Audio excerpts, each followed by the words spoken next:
Use your words. What are you doing? Use your words. What is going on? Who are you? NLG will get you out. What's your name? Tell us your name. Okay, you're fine. We'll get you out. Bro, what? We got you, friend. We got you. Oh, fuck. NLG. You just violated their rights. Oh, kidnapping people. You just violated their rights. How are we supposed to know who you are? How are we supposed to know you're not kidnapping us and you're civilians kidnapping us?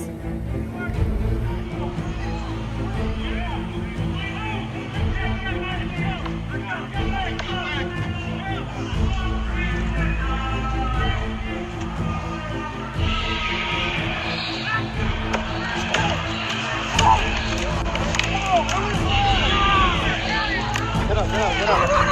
Get up. Get up, get up, get up. Get up, get up, get up. Get up, get up.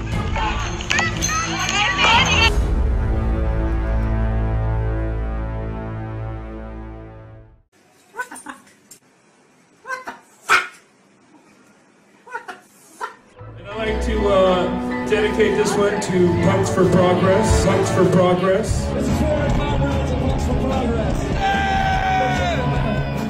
Punks for Progress after anarchy. Fight for your liberty. We don't want your government. We don't need your services. I'm an anarchist. I'm an anarchist.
Punks for Progress on YouTube and Facebook. Thanks, brother. That sounds right up my alley. That was a good day when you hear a punk say the word righteous.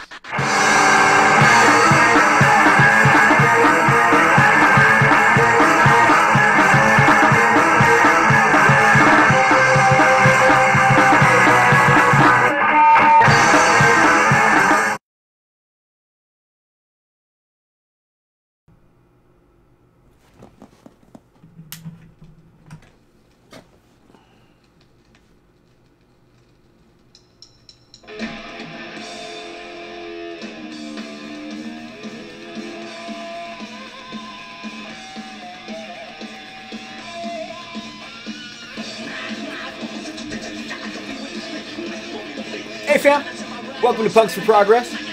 I'm Reverend Aaron. You're listening to the Bad Brains. It's just called Bad Brains Live.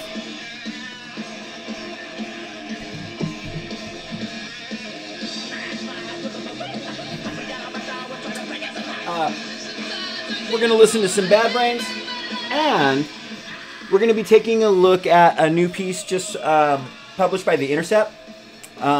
Titled Leaked Documents Show Police Knew Far-Right Extremists Were the Real Threat at Protests, not, hold on for it, wait for it, not Antifa. And we're going to go through the article. I'm going to go ahead and, I haven't read it yet. Here's the thing. I mean, it's going to reveal what, if you've been paying attention, you should already know what you should already know to be true. But it's the verification. But the reason I wanted to click on the camera and start recording is because I wanted to put this piece in context with past activity. This is not something new by any means. This is, look, I mean, the term cops and Klan go hand in hand is as old as cops and Klan. Literally. But in terms of, 21st century, Trump era, this is definitely not new. And I want to show y'all a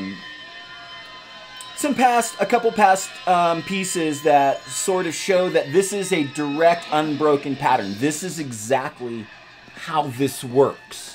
This is what the cops and the street thug fascists, they're all fascists, right? But there's street thug fascists, and then there's fascists who have sort of a uniform that the capitalist ruling class bosses handed them, right?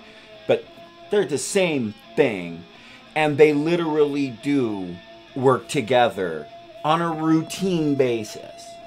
Okay, so this is we'll take a quick look at this. This is the Intercept piece here, right? Leaked documents show police knew far-right extremists were the real threat at protests, not Antifa.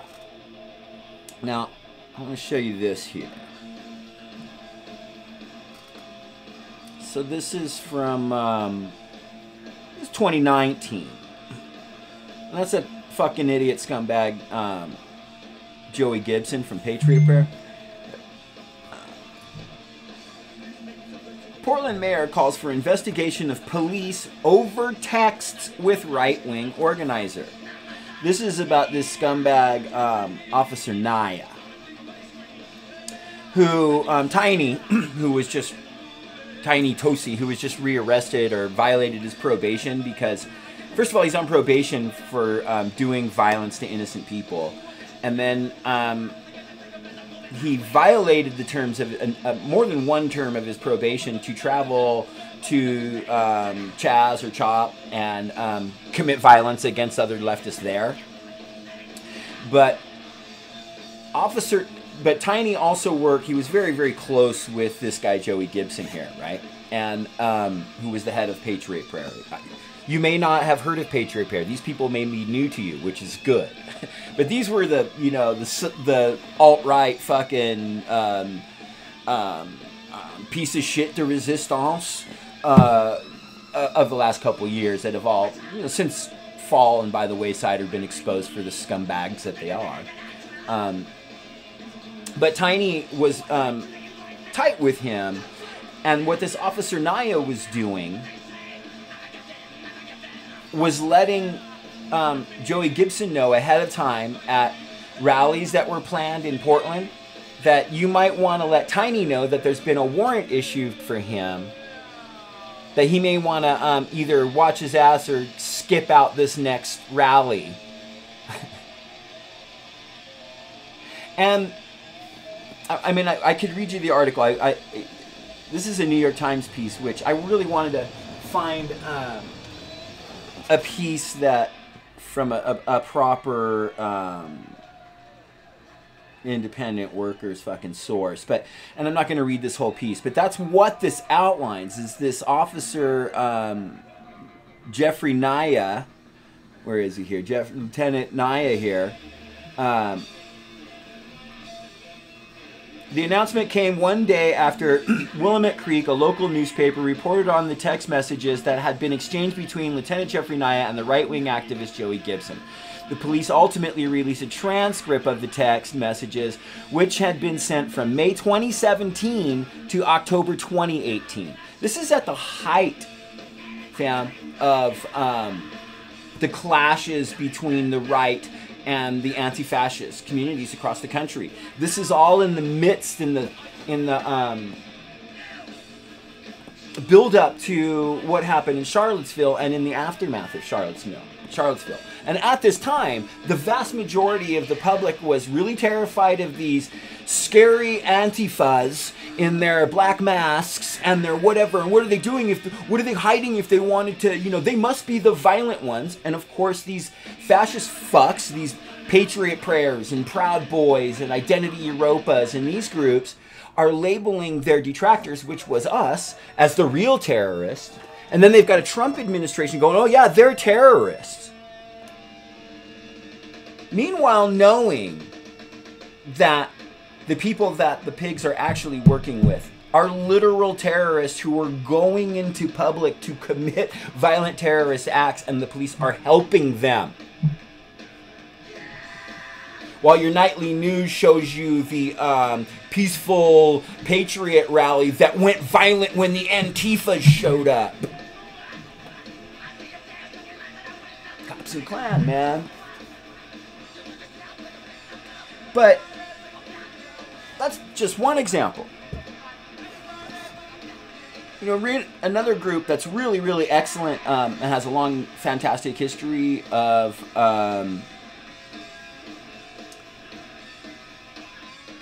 proper leaking of fascist chats is an outlet called Unicorn Riot. And this is a whole... Look, I'll show you what's... well, let me read the headline. Neo-Nazi hipsters, Identity Europa, exposed in Discord chat leak. Now, this is a little... another... Let's see. What was the date on this? So this is 2019. But what they have at the bottom of this is all of these. These are links to all the various versions. Neo-Nazi, hipsters, Identity Europa exposed. I mean, there's just all of these different chat logs. And what these show, meanwhile, in the midst of all this stuff where the media is portraying all of these clashes as, you know, the right wing clashing with the violent Antifas. Meanwhile, there's these chat logs that what they're exposing is that all of these right-wing patriots and, you know, Proud Boys and Patriot Prayer, and, you know, these groups were just lusting and longing, and all their chats show they just can't wait to get there and smash some leftist skull in. And all the different ways they're gonna do violence to people. And ways, talking to each other about ways to get people engaged in such a way that you can do violence to them and claim self-defense.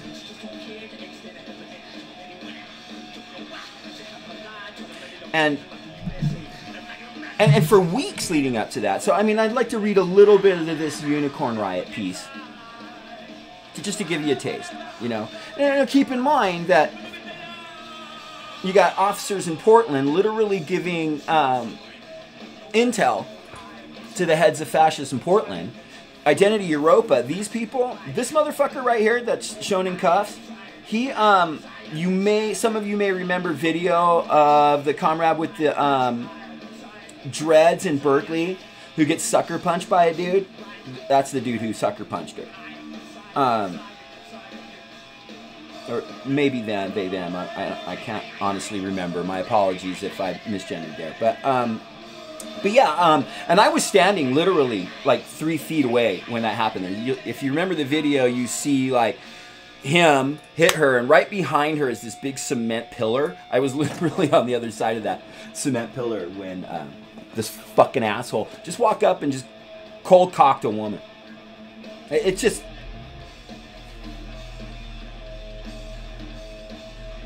But all their videos are these idiots with, you know, like I said, hipster, that, you know, they got real, you know, clean cut, just your, you know, up the street freaking fella who loves America, and, you know, hipster intelligence, pseudo-intelligence, and, you know, the good guys. It's just a cleaner, better-looking Nazi, you know? They shave their heads and get bomber jackets and try to appropriate proper skinhead culture, you know, which is what we call boneheads, because check our video called What the Fuck Report Skinhead, but you can't be a racist and be a skinhead. What you are is a bonehead. I digress. Let's read a little bit of this article, though.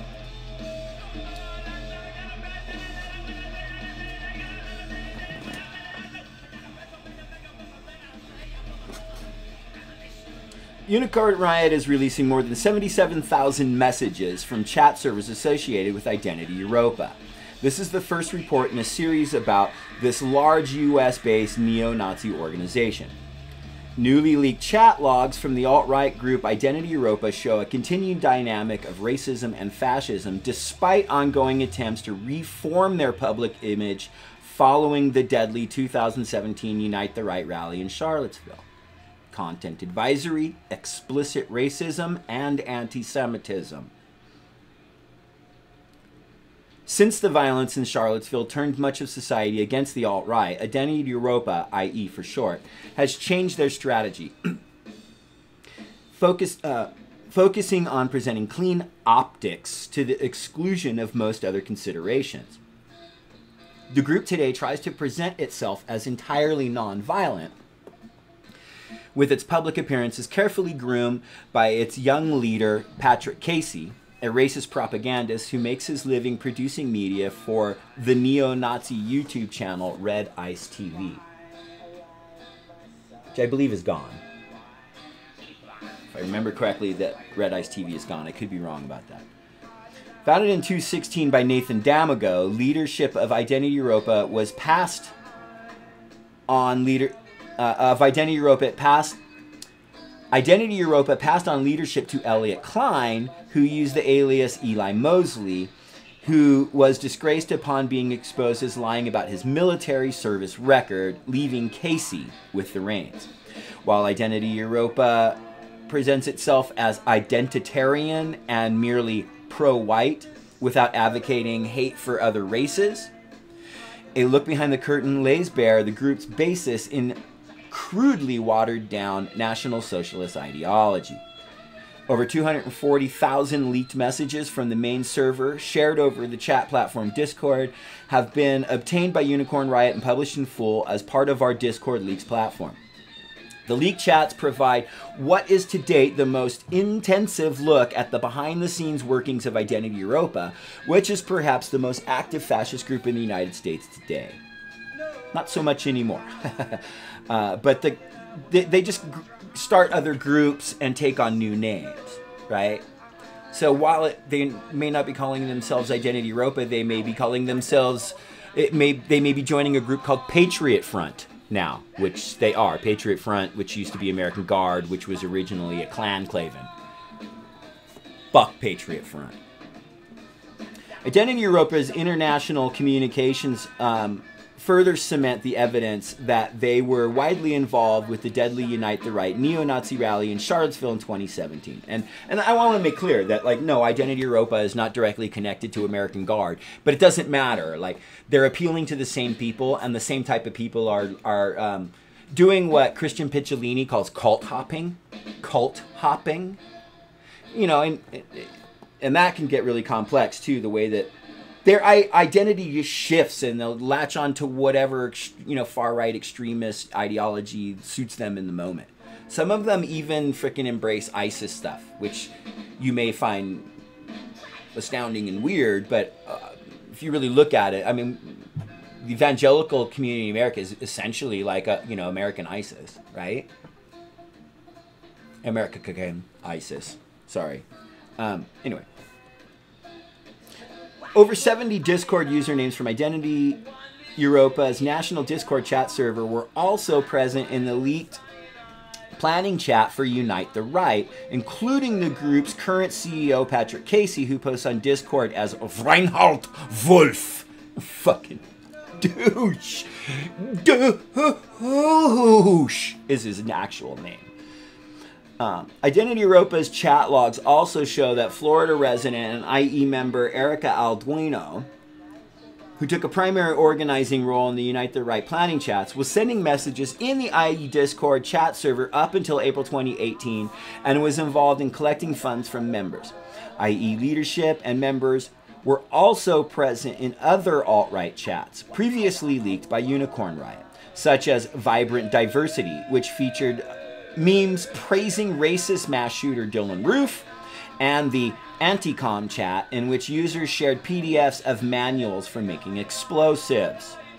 You know, because it's a terrorist death cult. Identity Europa is currently being sued for their role in organizing Unite the Right, and Patrick Casey frequently references the lawsuit to solicit donations during the group's semi-regular Identitarian Action podcast. Numerous chat messages show that the group's leadership is concerned about liability from the Unite the Right civil suit, but they also attempt at times to soothe the members' concerns and assure them that they will ultimately beat the case. Since Charlottesville, Identity Europa has been much more careful about PR.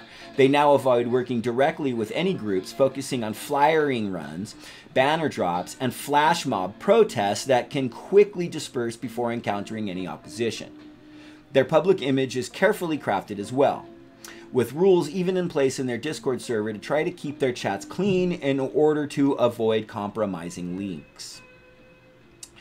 The rules posted in Identity Europa's Discord group chat ostensibly forbid members from posting things that could fall under extremism, ethnic chauvinism, and vulgar language. However, these rules were not always followed. What do you know? Even by those involved in IE leadership. What do you know? Highlight the internal contradictions of a deeply racist group trying to craft a non-racist reputation for themselves. Hold on one sec, fam. There is a side two to the bad brain.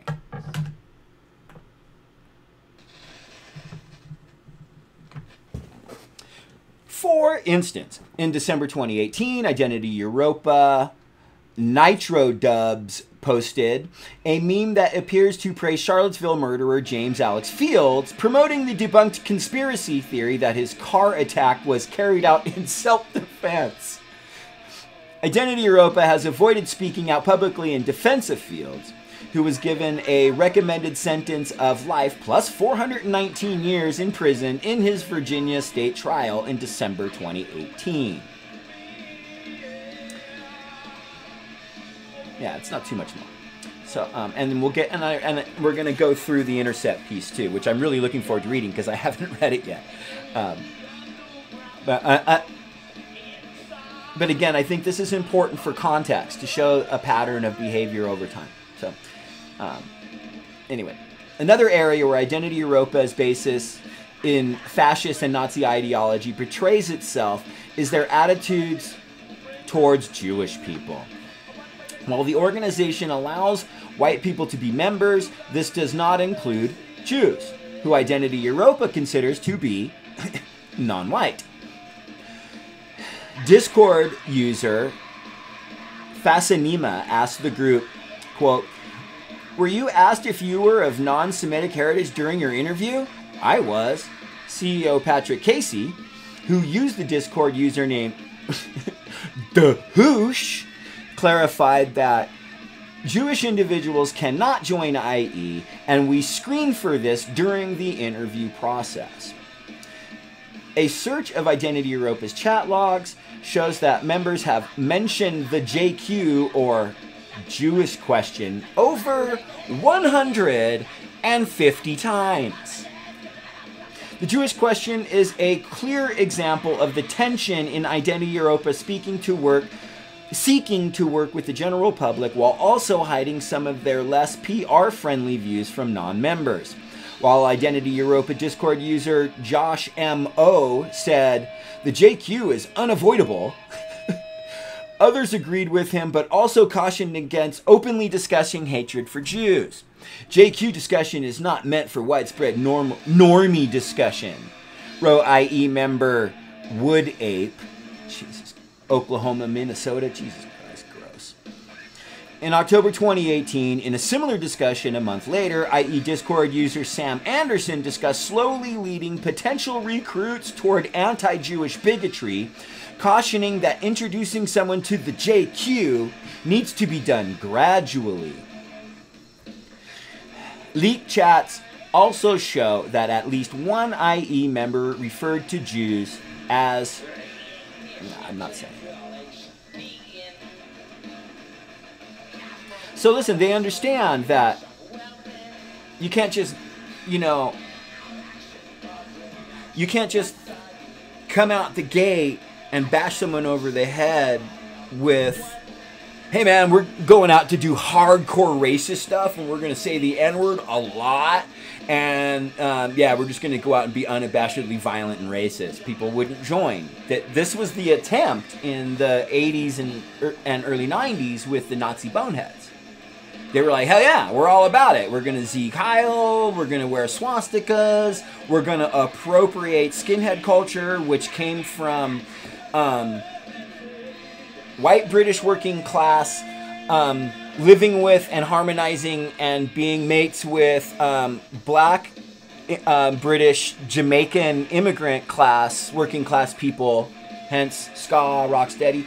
That's the original skinhead culture. So boneheads appropriated that, called it Nazi, because that's what they always do, because racism and fascism can't create culture. It steals culture, it perverts it, it uses it, and perverts it in order to further push its racism and to hide its racism. Like Hitler calling it the National Socialist German Workers' Party, which there was nothing socialist about it, but he wanted to trick people into thinking it was.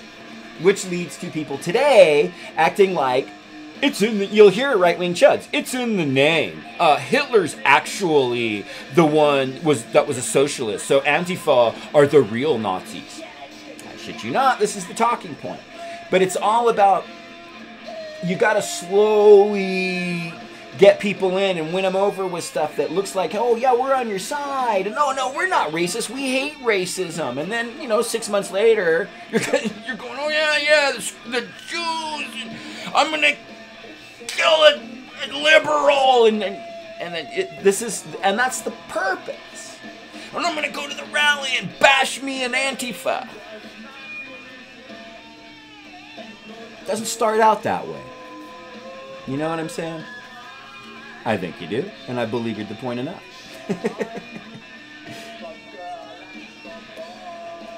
The group's official chat also features dozens of posts denying the Holocaust, as well as 28 messages linking to the Daily Stormer, a well-known neo-Nazi hate site, which is gone. At one point, Identity Europa's leader, Patrick Casey, expressed frustration that group members were unable to follow directions to stop posting a meme video featuring Adolf Hitler. Please stop posting the mouthy Buddha video about Hitler. It's been posted in here at least 5 times. We get it. Also, we have a no Nazi stuff rule on this server so that it doesn't devolve into 1.0 tier shit posting. If you want to post NS, National Socialist stuff, do it elsewhere. Don't post what we are all about. Don't post what we are. We'll be exposed for being what we are. At one point, Patrick Casey told the group that while IE avoided publicly associating with other alt-right groups, Identity Europa members were also allowed to join local meetup groups associated with TRS or The Right Stuff, a neo-Nazi podcast network. Racism against black people is also rampant in Identity Europa's chats, with several dozen uses of "din do nothing," a racist code phrase popularized by the alt-right to mock protest against police shootings of unarmed black men. God. You get it? They're mocking innocent black people who were shot in the back as supposedly having been innocent people. Because, of course, because they're black, they must have done something awful. And then they're making fun of God, that's disgusting. That one's new to me, fam. Sorry, that's just gross. The chat logs also contain over 70 uses of NIBBA. I'm not saying that either. A play on the N-word. Currently popular amongst online racists looking to avoid social media bans. 2 additional Discord chat servers associated with Identity Europa, Nationalist Review, and Nick Fuentes server. Nick Fuentes, yeah, that fucking scumbag. He's still out there. He's all up in the Groiper scene now, right? Hosted months of chats for fans of podcasts and videos produced by James Alsup and Nick Fuentes. Alsup and Fuentes, both young white men in their early 20s, are prolific white nationalist YouTubers. Both are involved with, or were involved with the Identity Europa. While some transgressions in the IE group chat betray the group's true nature, most of their posts present a more polished, PR-sensitive discourse. However, many IE members are also in other Discord chat servers where they post more freely about their racist and neo-Nazi views. For instance, Identity Europa Discord user Sam Southern, Tennessee, who participated in Identity Europa's national chat server and claims to be a student at Vanderbilt University, also posted a fair amount in the Nationalist Review chat. His messages include anti-Semitic rants like, "I fucking despise Jews in America," and complaints about seeing a, quote, young white guy out with his N-word wife and their mulatto child. Disgusting. James Alsop, an Identity Europa member and one of the hosts of the now defunct Nationalist Review podcast, has openly encouraged other white supremacists to infiltrate their local county Republican parties after a series of media exposés. You hear that? James Alsop, an Identity Europa member and one of the hosts of the now defunct Nationalist Review podcast, has openly encouraged other white supremacists to infiltrate their local county Republican parties after a series of media exposés. So that's a year ago, year and a half ago. Where do you think they are now? They're running in your 2020 election. People running on far-right, nationalist, pro-Trump agendas, it's these motherfuckers. People inspired by these motherfuckers. Maybe not these specific individuals, but it's the same soup of dog caca. Fucking gross-ass, wet fucking dog shit. Alsop was eventually stripped of his GOP voting power after he leveraged his role in his college Republicans chapter to get elected to a county party official position. Other posts from Alsop's National Review Discord chat show fans of his and Fuentes podcast sharing pictures of themselves giving Nazi salutes, fawning over pictures of Mussolini, quoting Mein Kampf, and insisting that fascism is the best system.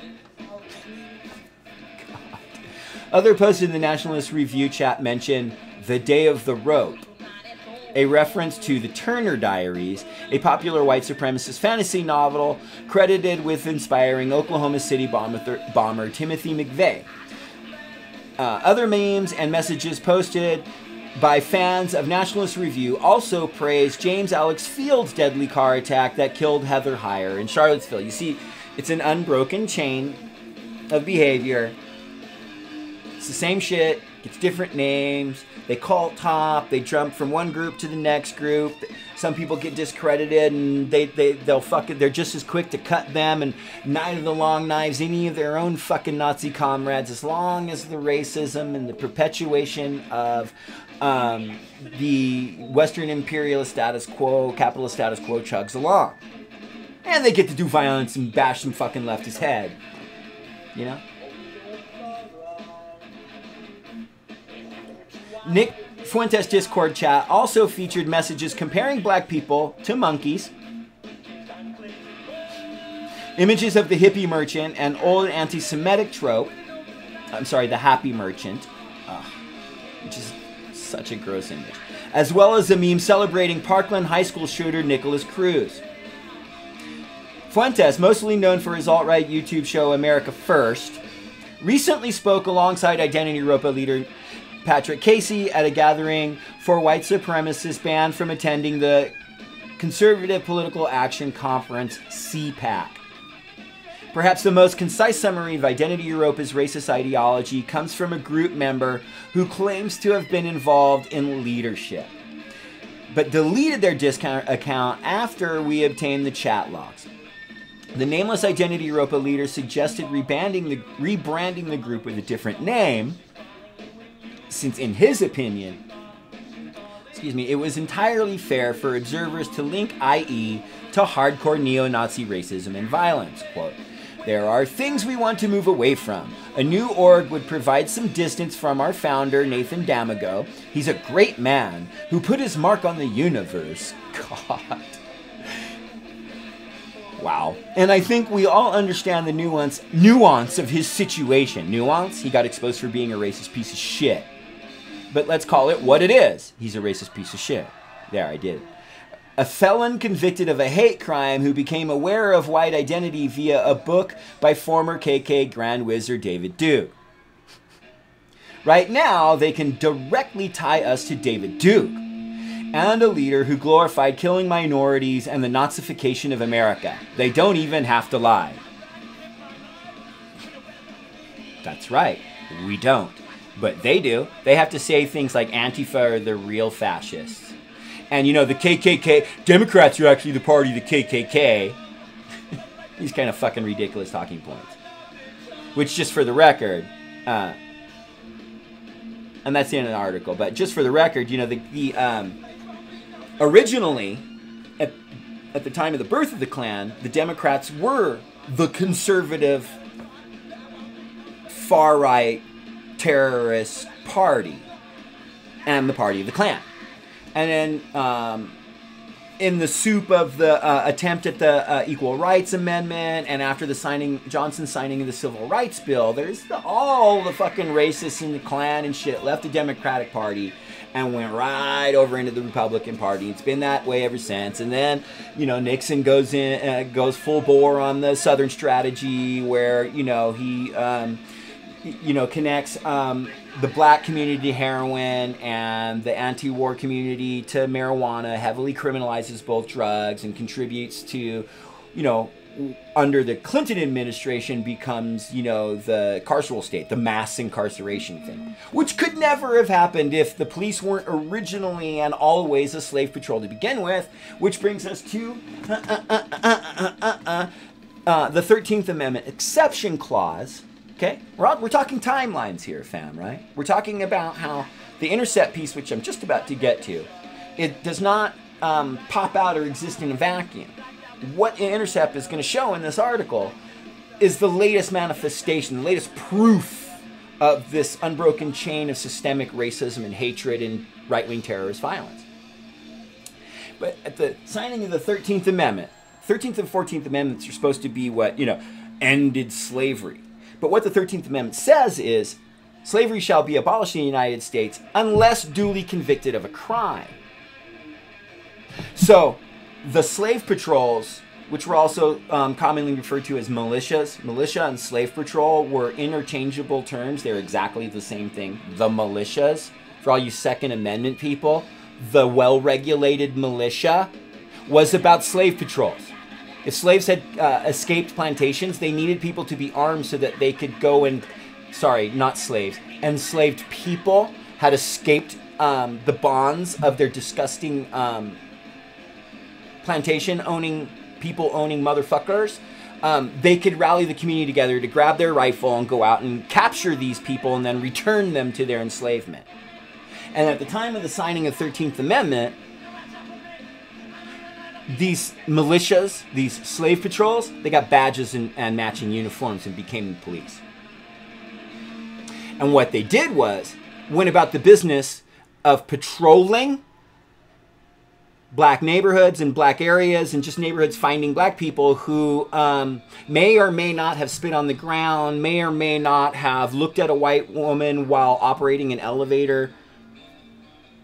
And then these things either become justification, more often than not, of arresting that person, whether they committed the crime or not, and then convicting them of the crime, whether they committed it or not. And at that point, they're property of the state, and the state then farms them out back to the plantation that they were, quote unquote, freed from. That's the history of policing in America. Now, I said more often than not that would be the scenario, because sometimes they would go and burn down an entire community and kill hundreds of black people, like what we remember on Juneteenth, which some of you may have heard a lot about Juneteenth recently. Yeah, Black Wall Street, the burning of Black Wall Street, the beginning of franchisement and equity for black people in America, burnt to the fucking ground. And facilitated by this too, because the reason that they made all these crimes, the black codes and all this stuff, was so that they could return people to slavery.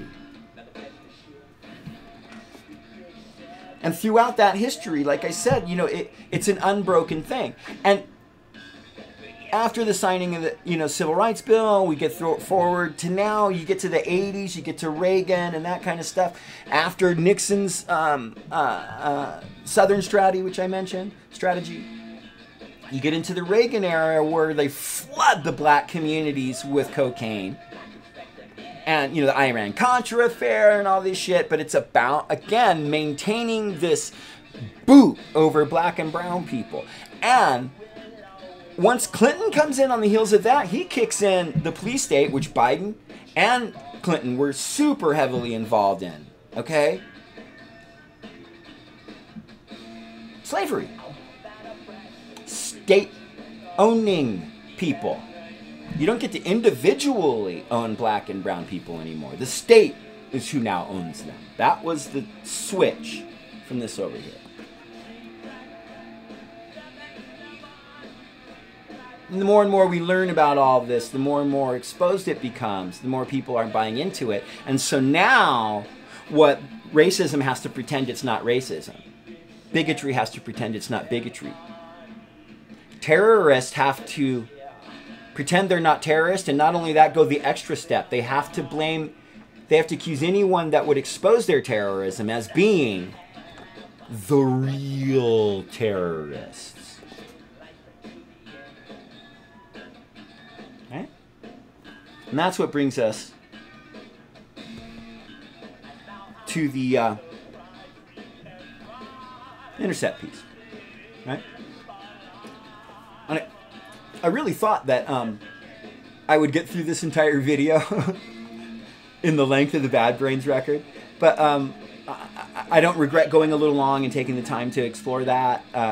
The context of the Patriot Prayer New York Times piece, the connection with the police that's informing them, to the Identity Europa piece from Unicorn Riot, who you should follow on all platforms, to what was just published in the last day or two from The Intercept.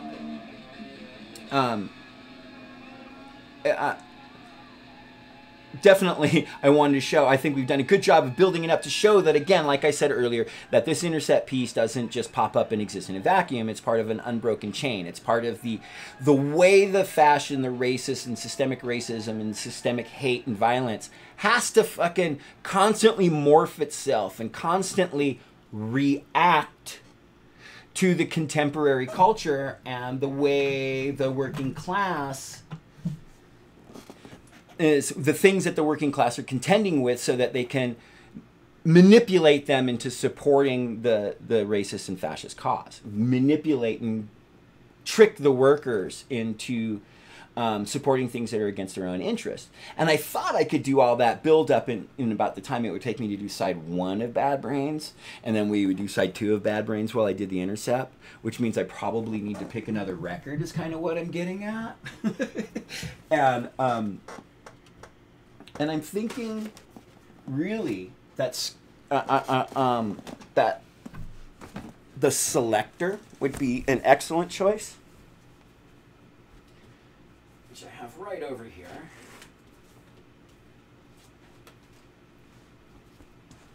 And we're going to go with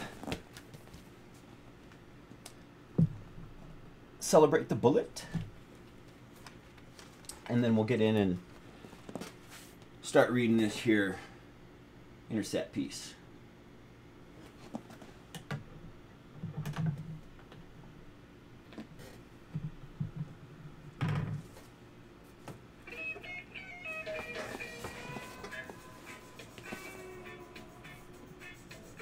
All right.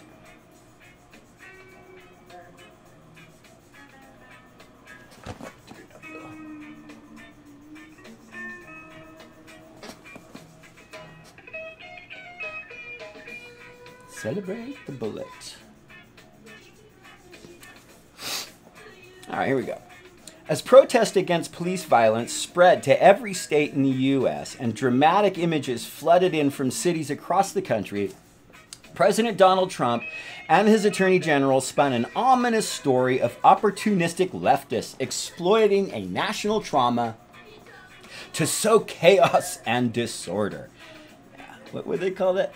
An ominous story of opportunistic leftists. Yes, they did.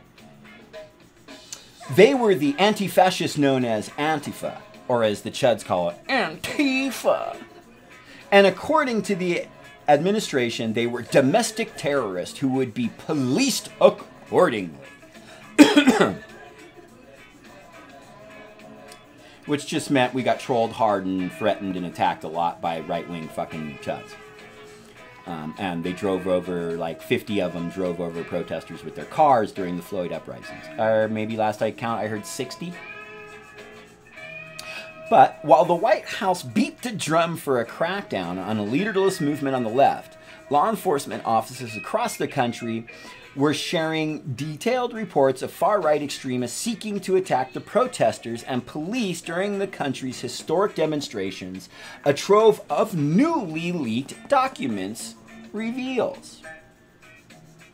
Among the steady stream of threats from the far right were repeated encounters between law enforcement and heavily armed adherents of the so-called Boogaloo movement. And we've covered them extensively, those fucking... They're just accelerationist chaos fucking... They're the literal, we want chaos and destruction, and for the sake of chaos and destruction type of piece of shit.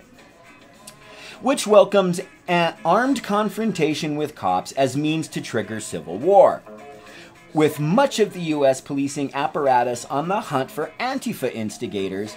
Those violent aspirations appear to have materialized in a string of targeted attacks in California that left a federal protective services officer and a sheriff's deputy dead and several other law enforcement officials wounded.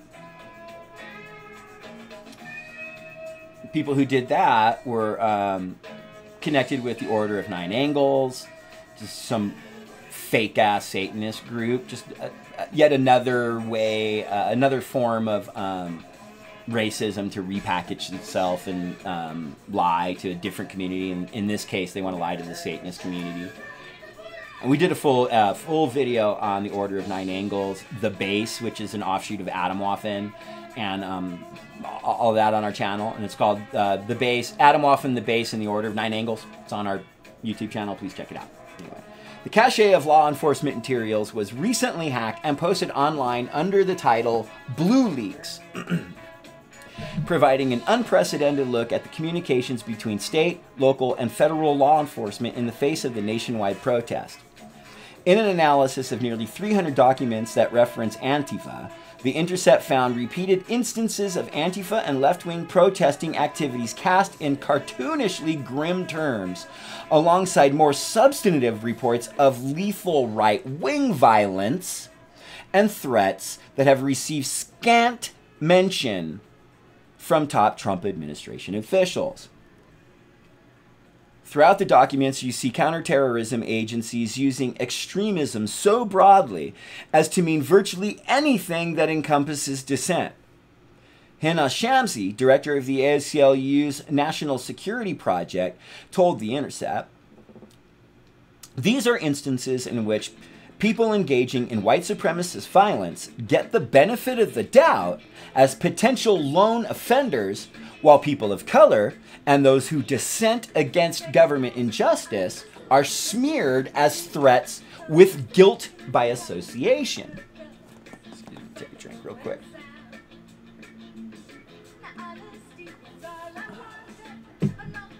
Michael German, a former FBI agent specializing in domestic terrorism and current fellow at the Brennan Center for Justice, said the materials were rife with examples of law enforcement intelligence being politicized in ways that endangered both protesters and fucking pigs alike. Well, fuck them. Quote, "Terrorism is distinguished from other violence by its political nature, and, as a result, counterterrorism is often highly politicized as well," German told The Intercept. Here we're seeing where this politicization of counterterrorism is being reflected in intelligence documents that are going out and are intended to inform state and local law enforcement on the ground. He added, quote, "Overall, what you see is a strange sensationalization of the Antifa threats And that doesn't exist when looking at the Boogaloo documents. Okay? So the people that there's no example or demonstration of threat gets accused of being terrorist-yielding threats, threat-yielding terrorists, while the ones with literal history and proof of threats of terrorism and acts of terrorism don't get called that.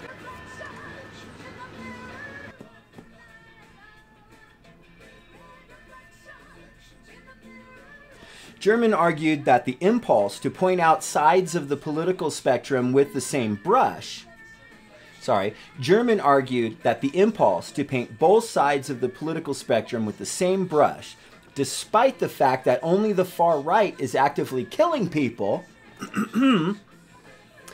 is among the most dangerous features of modern American law enforcement.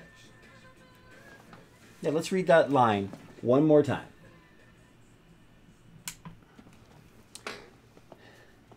German argued that the impulse to paint both sides of the political spectrum with the same brush, despite the fact that only the far right is actively killing people, is among the most dangerous features of modern law enforcement.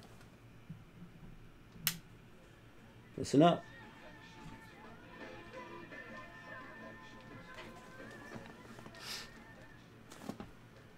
In his review of the documents produced in response to the recent protest, German said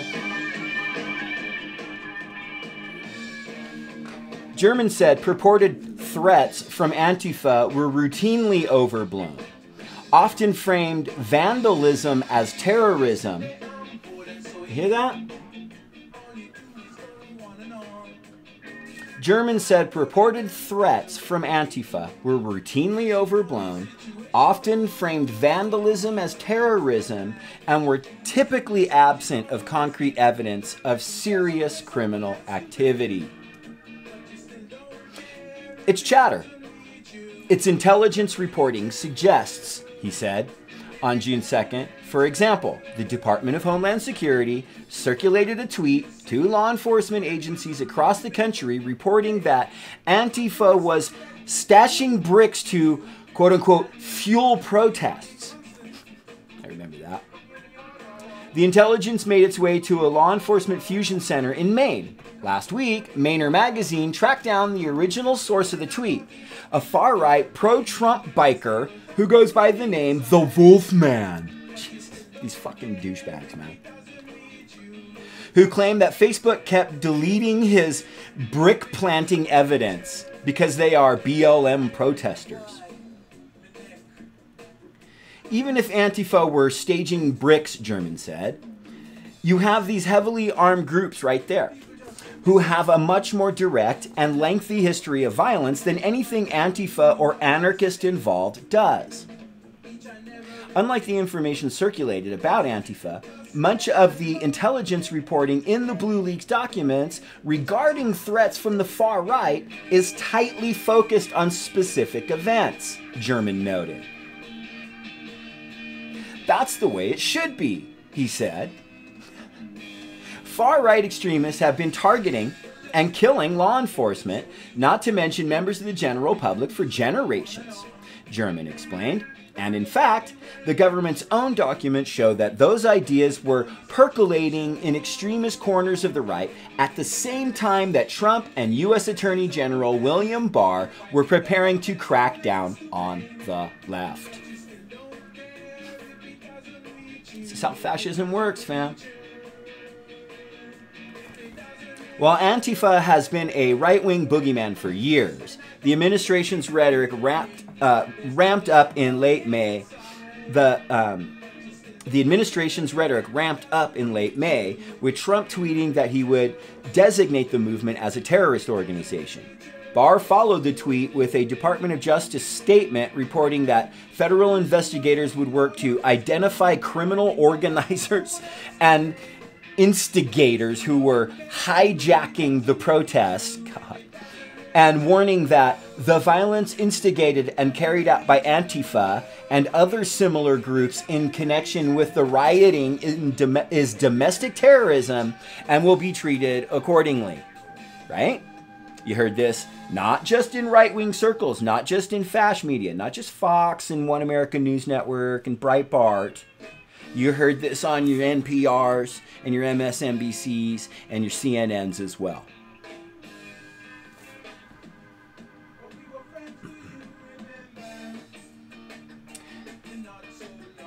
In the week since Barr's statement was issued, The Intercept has published accounts of FBI agents in multiple states targeting individuals with a perceived relationship to Antifa for interviews and potential informant work. Meanwhile, the Trump Make America Great Again Committee, an official fundraising arm of the president, has been running campaign ads urging donors to send money to show support for the administration's Antifa enforcement campaign. Yet the leaked materials show that on May 29, 2 days before Trump tweeted that Antifa would be labeled a terrorist organization and Barr issued his DOJ statement, the president's own Department of Homeland Security analyst issued an open source intelligence report detailing how white supremacist channel on Telegram, an encrypted messaging service, was encouraging follows to capitalize on the unrest by targeting the police with Molotov cocktails and firearms, so that it would be blamed on anti-fascists.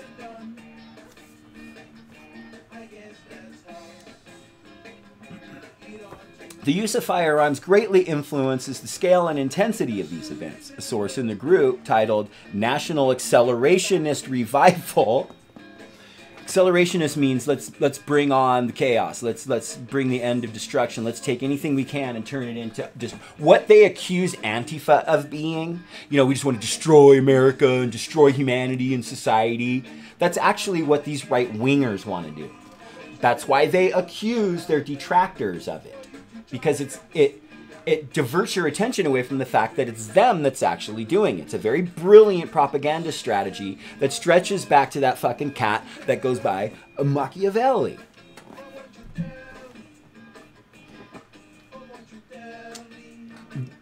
The use of firearms greatly influences the scale and intensity of these events. A source in the group titled National Accelerationist Revival wrote on May 27th, advising followers to break police lines with cocktails, chainsaws, and firearms. At the time, Department of Homeland Security reported the group included more than 3,400 subscribers. Looting and shoplifting are both cool, and whites should be doing it way more, the source went on. When the laws no longer benefit you, break them for personal gain. If you don't feel like buying something, steal it. If you don't feel like driving slow, drive fast. If you don't like someone, hurt them. I think if you're starving and you need food, you can take it. You should take it. You can't. You should be able to take it. But all of that other stuff, that's just fucking... And see, the people that espouse these talking points, when the law no longer benefits you, break them for personal gain. If you don't feel like buying something, steal it. If you don't feel like driving slow, drive fast. If you don't like someone, hurt them. The people who say that shit, they also call themselves anarchists, and they're not. They're right-wing fucking fascist death cult fucking scumbags that just want to destroy everything because life got a little boring for their asses. They're a little fucking bored, so they just want to wreck the fucking anything and everything they can. Preferably black and brown people and anyone that's slightly different than them. It's disgusting. And then meanwhile, that when we point at them and go, hey, look it, they want to kill all kinds of people, they say, no, you're the real fascist.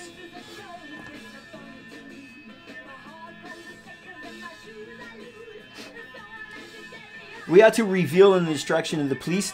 We ought to revel in the destruction of the police state, they wrote. It is just as necessary to break down the police state and the system of control as it is to spread racial hatred. In a separate document, In a separate document disseminated the following day, DHS warned its workforce that the nation's period of darkness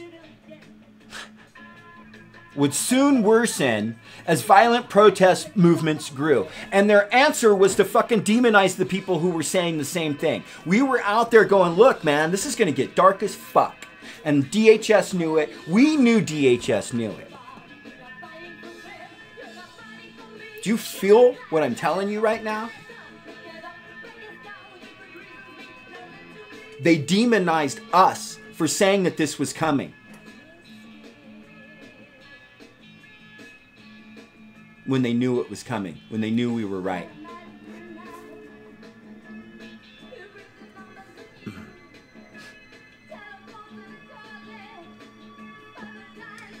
Where was I? Domestic extremists would capitalize on the unrest to take over government facilities and attack law enforcement. DHS predicted with protests following police killings of civilians, posing a high risk of escalating to both premeditated and random attacks targeting law enforcement officers nationwide.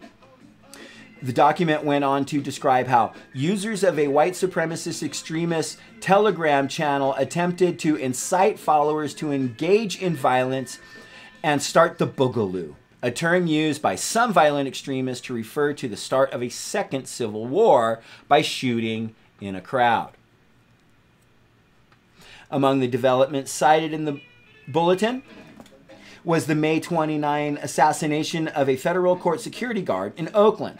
The alleged perpetrator would later be identified as Stephen Carrillo, a 32-year-old sergeant in an elite Air Force security unit.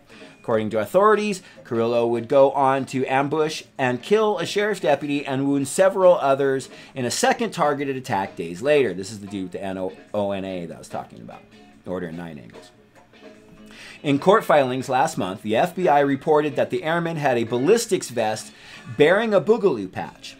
Following a shootout with police, Carrillo reportedly used his own blood to scrawl phrases associated with the movement on the hood of a vehicle he had carjacked.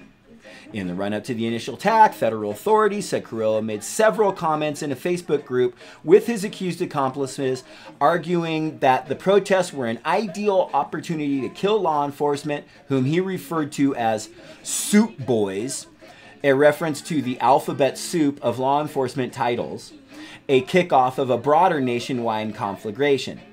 Go to the riots and support our own cause, Carrillo reportedly wrote on the morning of the attacks. Show them the real targets. Use their anger to fuel our fire. Think outside the box. We have mobs of angry people to use to our advantage.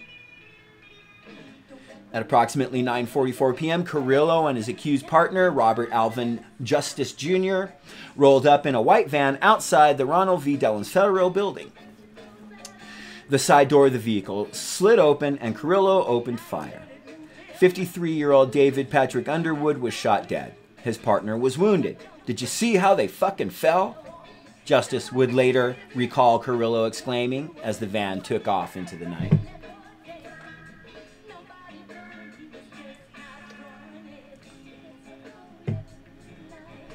When Carrillo was on the run in California, the FBI's Minneapolis office circulated uncorroborated online discussion between unidentified individuals indicating that Antifa wanted to massacre National Guard personnel at the Minnesota State Capitol.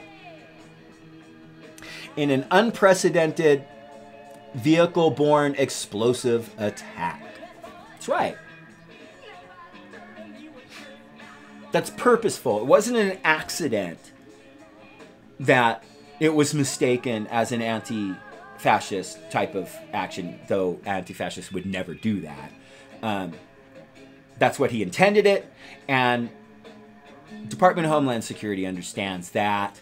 Law enforcement understands that. Law enforcement and Department of Homeland Security, despite what you see on every single fucking bourgeois mainstream media outlet, understands that anti-fascists are really decent people who care about humanity. And that we are literally trying to expose to you that There is a toxic, violent presence in our midst.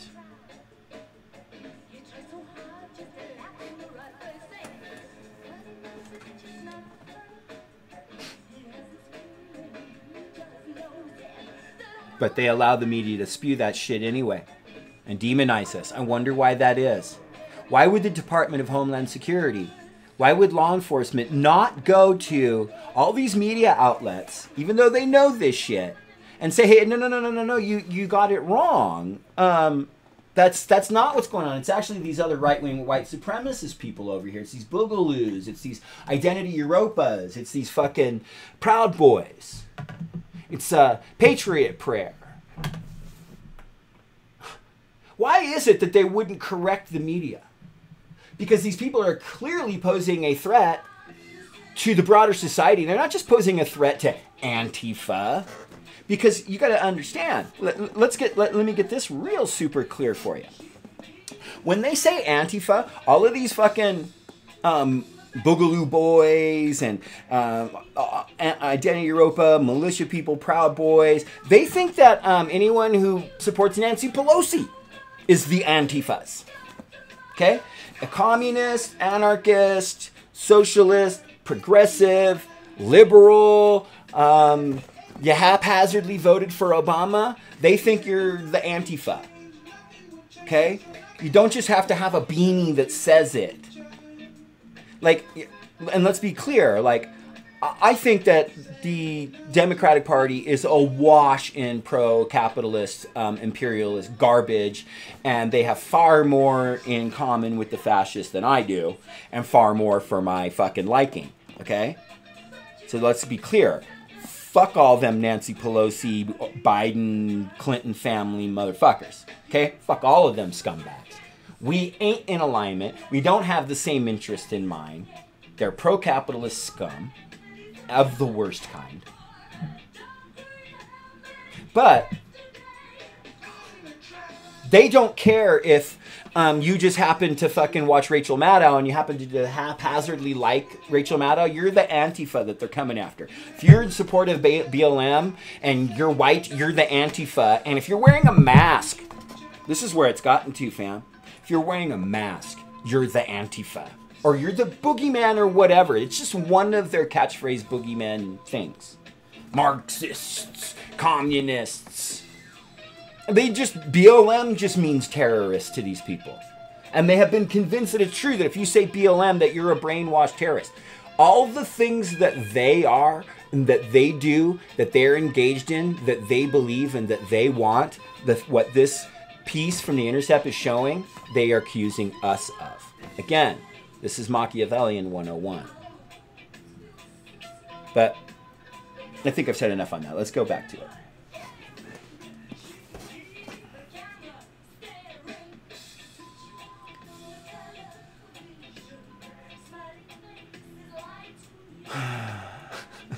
In the June 1st intelligence. Okay, I'll just start from here. In the June 1st report, the Bureau's Minneapolis office noted that the intelligence coming in was based on photos of National Guard vehicles that did not appear to come from Minnesota, that it was the product of an outside office, and that given current circumstances in the Twin Cities, the FBI Minneapolis field office cautions that the source may have potentially provided intelligence to influence recipients. The same morning, Trump tweeted a quote from Fox and Friends co-host Brian Kilmeade. I don't see any indication that there were any white supremacist groups mixing in. This is an Antifa organization. It seems that the first time we saw it in a major way was Occupy Wall Street. It's the same mindset. That's what went out on the airwaves on fucking Fox and Friends.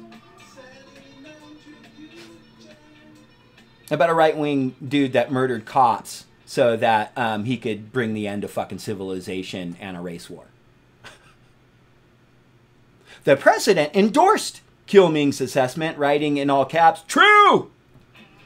Later in the day, Trump appeared in the Rose Garden of the White House to announce that he would mobilize military forces to quash the violence and restore security and safety in America. The president was quick to point out the role of professional anarchists, violent mobs, arsonists, looters, criminals, rioters, Antifa, and others in creating unrest. A federal officer in California, an African-American enforcement hero, was shot and killed, he said, referring to Underwood and the targeted attacks in Oakland. Trump made no mention of the groups on the far right. Behind the scenes, however, DHS was acknowledging media reports indicating the neo-Nazi and other paramilitary far-right groups are calling for terror attacks during the ongoing unrest throughout the United States. You hear that, fam? They knew. And they let every fucking media outlet, mainstream media outlet, spew that shit. Putting everyone in danger, allowing right-wing terrorists to get away with right-wing terrorism. A series of Telegram accounts linked to a wider network of paramilitary far-right extremists have indicated that ongoing disturbances are spreading America's police force thin, making this the ideal time to strike with a strategic attack. The agency reported in a roundup of intelligence reports coming in from around the country, published the following morning. One account, with thousands of followers and links to several neo-Nazi terror groups like the Base and the Nordic Resistance Movement, called for attacks on critical infrastructure. The agency noted that Twitter had recently removed a fake Antifa account, created by a known white supremacist group that had issued a call to violence. I remember that as well. Although the account only had a few hundred followers, it is an example of white supremacists seeking to inflame tensions in the United States, DHS reported. According to a distribution list at the bottom of the report, the document was shared with the White House Situation Room, DHS headquarters, federal interagency operations centers, and state and local partners. The Intercept sent detailed lists of questions regarding documents in the Blue Leaks trove to the White House, the Department of Justice, and DHS. None responded. I wonder why. The FBI referred the Intercept to an interview director Christopher Wray gave to Fox News in late June, in which he appeared to distance the Bureau from the more strident Antifa rhetoric of Barr and Trump. Quote, "Our efforts are focused on identifying, investigating, and disrupting individuals that are inciting violence and engaging in criminal activity." Really? Kind of the exact opposite. The Bureau said in a statement, "We are not focused on peaceful protests."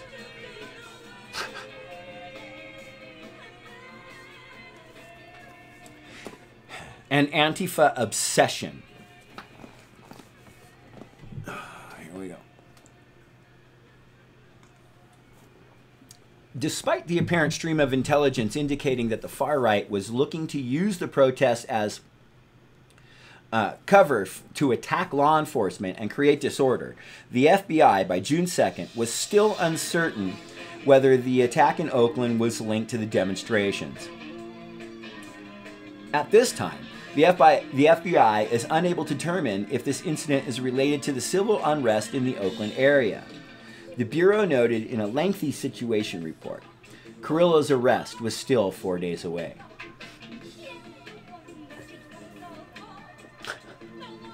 On the heels of Barr's Antifa statement, the FBI noted that its field offices had been encouraged to canvass sources for intelligence associated with violent or legal extremist activity. The Bureau added that any attempts by law enforcement to arrest individuals openly carrying guns at protest, as well as increased use of National Guard, was likely to draw more anti-government militias into the streets. The 16-page FBI report did not mention the Boogaloo movement nor any of the many other domestic extremist groups of the American far right by name. It did, however, highlight Antifa and anarchist more than a half dozen times. There's the link if you want to check that out. In Newark, New Jersey, police and FBI investigators had identified a probable Antifa-related individual, whatever the fuck that means, who was arrested for possessing a knife, a hatchet, and a jar of gasoline.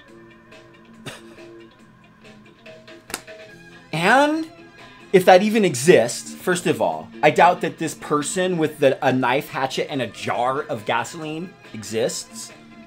Nor, God, whatever. Though the man's charge was unclear, the FBI reported that it had obtained one of his Facebook posts, which contained a video of him at the riots inciting others to steal from the stores while he stood guard. If he does exist, he's a cop. Agent provocateur.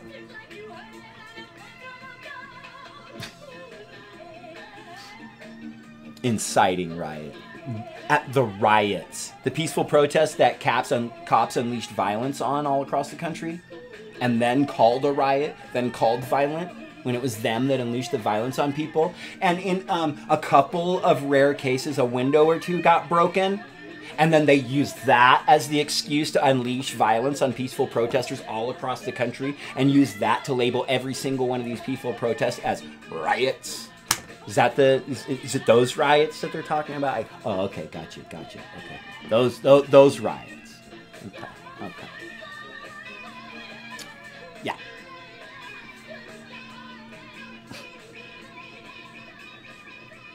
With the man having described himself as anti-government and anti-authority, the FBI reported that its Newark office believes this profile is consistent with Antifa. They fucking know damn well that it's consistent with right-wing shit, and that no anti-fascist fucking is about all that shit. They know it. While agents were investigating the man in Newark, the FBI's field office in Spokane, Washington, was looking into an Antifa group reportedly headed through Idaho and onto Minneapolis. What the fuck? Yeah, right. In Denver, meanwhile, the FBI was investigating the alleged transfer of riot supplies to Antifa members. Oh my gosh.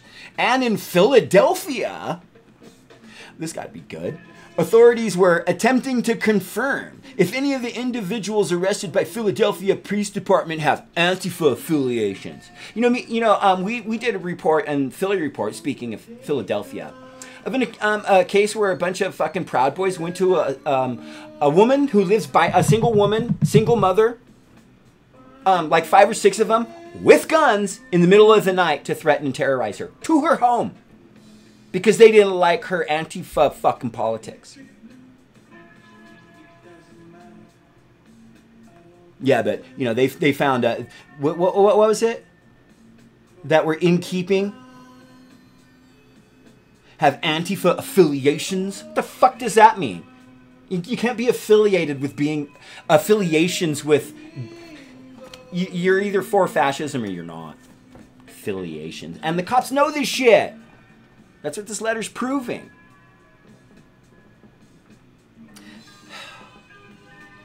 The portrait the FBI painted of the country was chaotic. With nearly 36 FBI SWAT teams in various stages of deployment nationwide. The report noted multiple officer-related shootings. In the 12 hours preceding its dissemination, including the killing of a police officer in Las Vegas and an assailant who allegedly fired on police officers and a National Guard patrol in Kentucky. Nearly 200 pistols and rifles had been stolen from locations in San Francisco and Albuquerque, New Mexico, the FBI reported. It was unclear by whom. Now they're stealing guns, these Antifas. They're stealing the guns and whatever from the place. You know the place? We got reports. We have documents. Sheeple. They're stockpiling the guns to kill the gay frogs.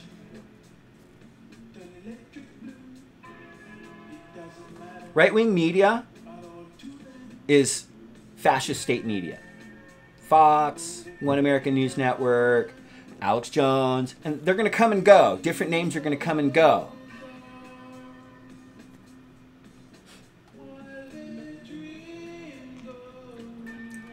All these fucking pigs know we got their number. Department of Homeland Security knows that we know.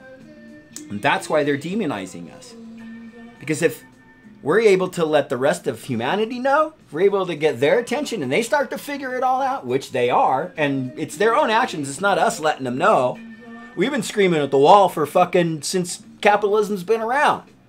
There's been some revolutions and there's been some uprisings and there's been some things throughout the history, but capitalism still essentially rules the day on the planet. And we're trying to educate people to that. But it takes their failings. And it takes exposures such as this. Here it is laid bare. They're doing a bunch of fascist shit and accusing the people that are shining a light on it as being the ones doing the fascist shit. It's that simple. While a wide variety of groups had been linked to the unrest, the FBI noted that much of the violence and vandalism is perpetuated by opportunistic individual actors acting without specific direction. That's sort of true, but it's fascist. They're stochastic terrorists. They get the, no one really tells them go out and do this violence on this day. They take it upon themselves to do it. But they've been weaponized by internalizing the fascist rhetoric of the administration, of all these different right-wing outlets. And law enforcement knows that that's what these right-wingers are doing. They just accuse Antifa of being the ones that do it. The ones, us going over here going, it's them.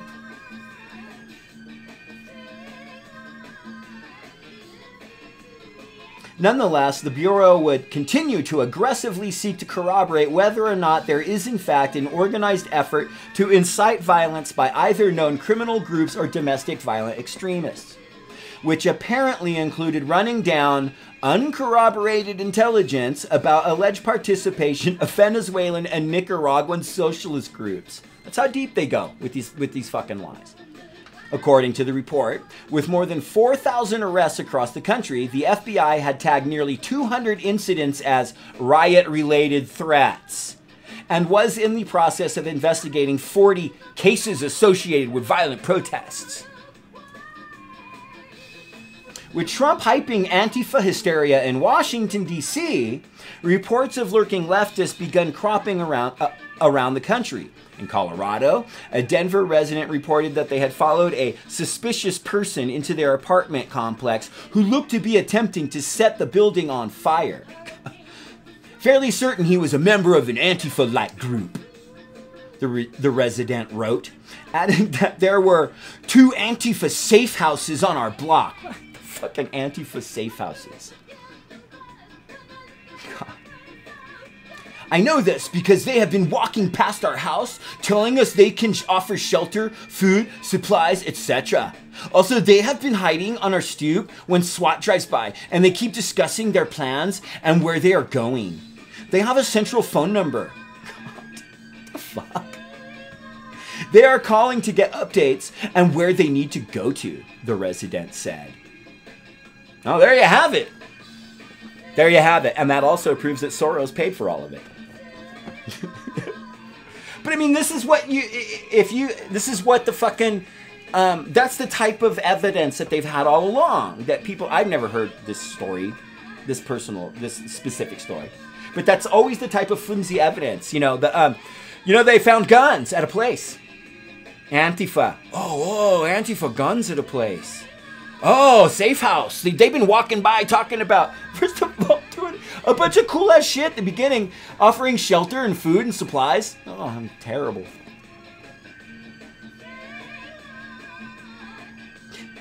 Please nip this shit in the ass. This is the second time in 2 days we had someone attempt to burn down our apartment building, neighboring buildings. Get these terrorists out of our city, please. Jesus Christ.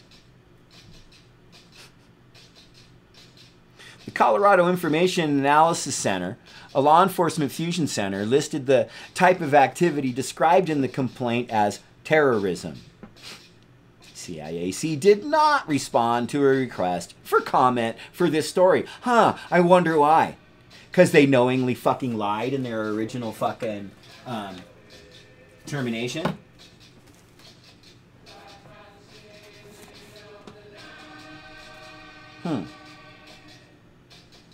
it wasn't just residents worried about Antifa. CIAC also received requests from the Douglas County Sheriff's Department seeking information on Antifa and possibility of acts targeting our AOR, area of operations, in neighboring Nebraska. The FBI's Omaha office was running down information indicating that an unidentified individual who claimed to be a member of Antifa had posted a Craigslist ad offering to pay up to 1,000 individuals $25 per hour to cause as much chaos and destruction as possible. In nightly violent protest in Virginia, the FBI warned that black lines spray painted on FBI buildings was a sign of Antifa vandalism to come.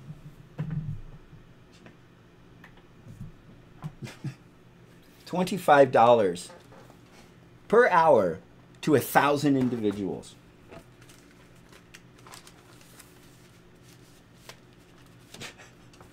None of us got money like that, yo. Are you fucking kidding me?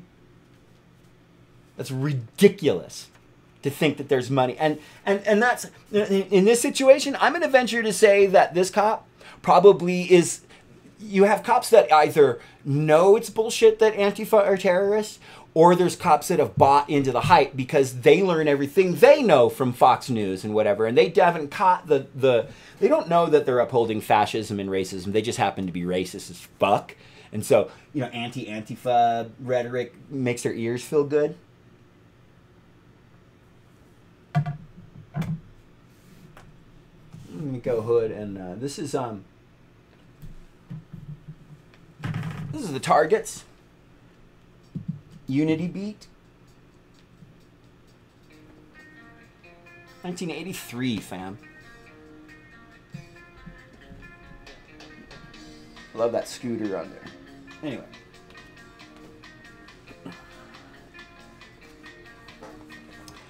All over the country, from California to Texas to West Virginia, law enforcement was chasing Antifa leads and looking to hunt down instigators. The Blue Leaks documents suggest a borderline obsession on the part of some law enforcement offices with painting Antifa, anarchist, and left-wing dissent more broadly as a serious terrorist threat. In early June, New Jersey's Office of Homeland Security and Preparedness, and JOHSP, not your big house of shit and piss, issued a 2-page report detailing how legal observers with the National Lawyers Guild, a progressive association of attorneys and legal advocates that has been around since the 1930s and sends representatives to public protests to monitor police activity, were in fact, quote, an anarchist extremist subgroup. Again, people, you have to demonize the truth tellers. Trust me, man. National Lawyers Guild people come out and tell the truth of what they see. And that's why anti-fascists and anarchists aren't worried about them. That's why we're actually happy when they come out, because they literally report the facts of what they see, and they understand what they see in an actual fucking legal context. What America says is the law, they understand that. And they understand the ramifications of actions on the street in terms of the rule of American law. That, in 2020 fascist parlance, means they're an Antifa terrorist group. Or, sorry, anarchist extremist subgroup. If anti-fascists were on the street doing a bunch of fucking hurting people and rampantly fucking committing terrorist acts, the National Lawyers Guild would fucking say that's what happened. They're not going to get disbarred for having a anyway. Lawyers may be identified by their the NLGs, they wear the green hats, may be identified by their bright neon green hats or clothing. However, these individuals, may or may not be licensed lawyers, the office warned. Jesus Christ. Any way to try and discredit them. Their role is to record information regarding the interactions Antifa members are having during an arrest. This individual will record the interaction with the aid of another member while noting information. The lawyer will also, the pigs put lawyer in quotation, will also, like, questioning whether they're really lawyers or not again. The lawyer will obtain booking information and are known to argue with police over arrests and interactions. Anti-fascists were bent on infiltrating protests over the killing of George Floyd by Minnesota police officer Derek Chauvin to, quote, further their violent ideology, the New Jersey office reported, and continue to attack government institutions, use violent counter-protest tactics against adversarial groups, including law enforcement, and target political figures representing disparate views. That's what the right wing does. So again, they have to say that it's Antifa that does it. So that, you see? You sense in the pattern? This was not the first time the New Jersey's Homeland Security Office had set its sights on leftists. In a 2018 report, the office compiled a color-coded chart of the biggest terror threats to New Jersey. Anarchist extremists were third in the moderate section, below Al-Qaeda in the Arabian Peninsula, but above the Islamic State. Even though... Wow! Based on nothing! Based on pure lies. Anarchists made the list again in 2019, this time climbing to second, just below homegrown violent extremists. They fell to third in 2020, however, with white supremacist extremists finally cracking New Jersey's top 3 after several centuries of organized terror and killing. The Intercept asked the Nacho House of Shit and Piss about its justification for consideration anarchists a greater public... Oh, sorry. The Intercept asked Not Your House of Shit and Piss about its justification for considering anarchists a greater public safety threat than terror groups that have killed thousands of people, and whether the office has ever aided investigations into legal observers. The office said that it, quote, does not disclose operational or investigative details and sources. Right. Unless it wants to demonize fucking decent people who are trying to expose violence and death. And trying to, you know, educate the public to the activities of a fucking far-right fascist death cult. The government fusion centers that produce the kind of intelligence found in the Blue Leaks breach have been a problem for years, said Freddie Martinez, a police analyst and Open the Government, a nonpartisan, nonprofit collective that works to peel back post-9/11 government secrecy through research and open records collection. Martinez was a lead author on a report published earlier this year detailing how the government's billion-dollar network of fusion centers exhibit a persistent pattern of violating Americans' privacy and civil rights, producing unreliable and ineffective information, and resisting financial and other types of standard public accountability. The Blue Leaks documents show that the problems with fusion centers go beyond efficiency, Martinez argued.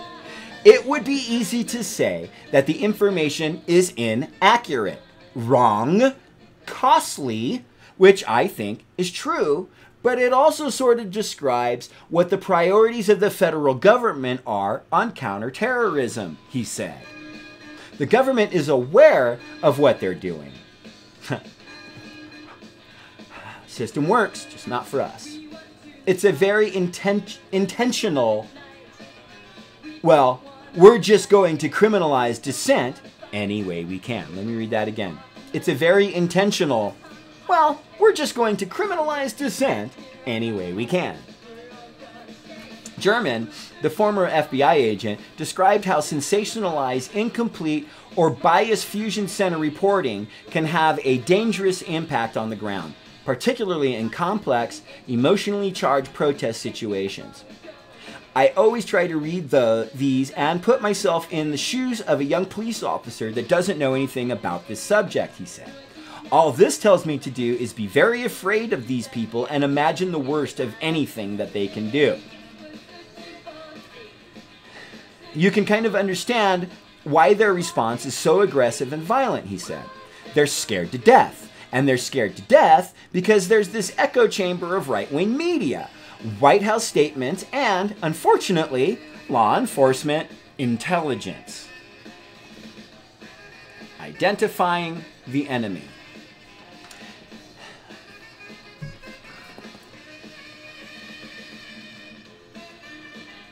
Excuse me, need a little liquid coffee.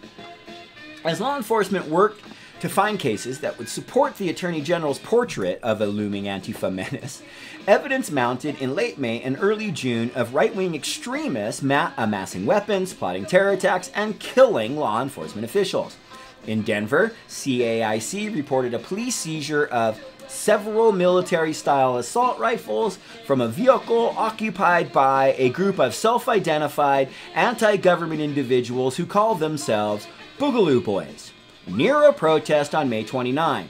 The report, which began by noting that an anarchist blog had referred to police as pigs and included photos of anarchy A's spray-painted on buildings, went on to list 8 examples of far-right extremists across the country vigorously threatening violence toward recent protests, including sharing images of weapon stockpiles and tips on sabotaging police vehicles. The neo-Nazis encouraging their brethren to dress up as law enforcement and find themselves attacking black people, and calls to form small crews that would be willing to shed blood. Similar reports were filtering in from law enforcement in Minneapolis, Austin, Texas, where intelligence analysts released a bulletin advising law enforcement to be on the lookout for 3 young men in tactical gear who were detained in possession of 2 AR-style rifles, 1 AK-style rifle, 2 handguns, and several hundred rounds of ammunition, as well as gas masks. The men gave conflicting statements about where they had been and what they were doing in Austin, the Austin Regional Intelligence Center reported.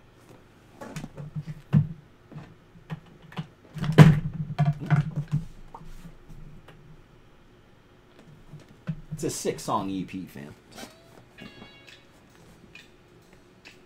Searches of social media show sympathetic views toward the Boogaloo Boys, an anti-government movement, as well as several other anti-police sentiments, the report stated. Adding that one of the subject's Facebook pages included a post that said he did not expect to be here next year, and other comments suggesting that he may take action against law enforcement.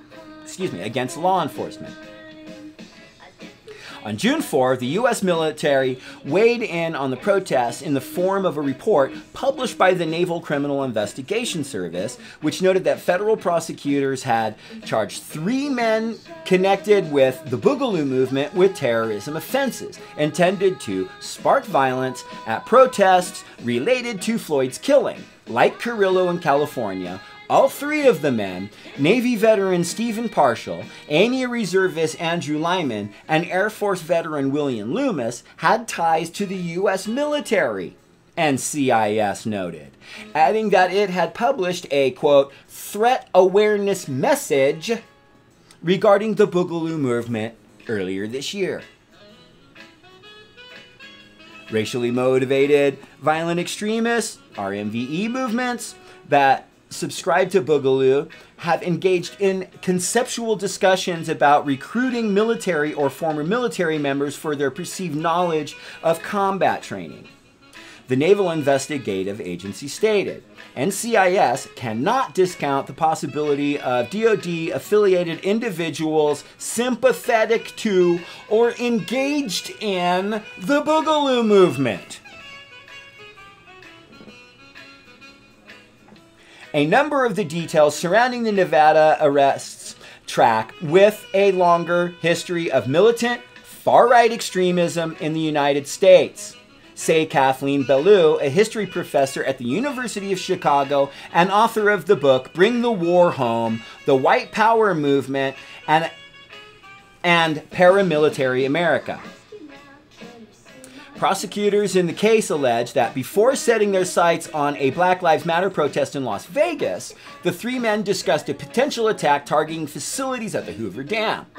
According to Bellow, the dam has been a target in the collective imagination of far-right extremists going back decades, including extremists linked to Oklahoma City bomber Timothy McVeigh.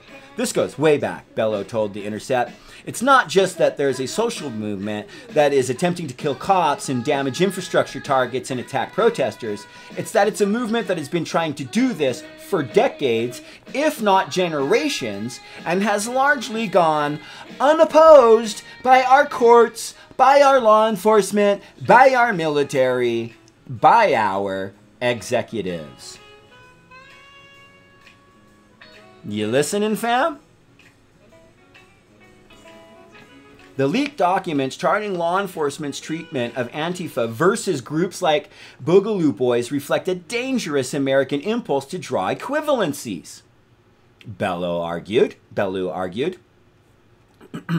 Many reasonable people carry around with them as part of the way that we learn about how politics works this idea that there are two sides of everything. Let me read that again. Many reasonable people carry around with them as part of the way that we learn about how politics works, this idea that there are two sides of everything, she said.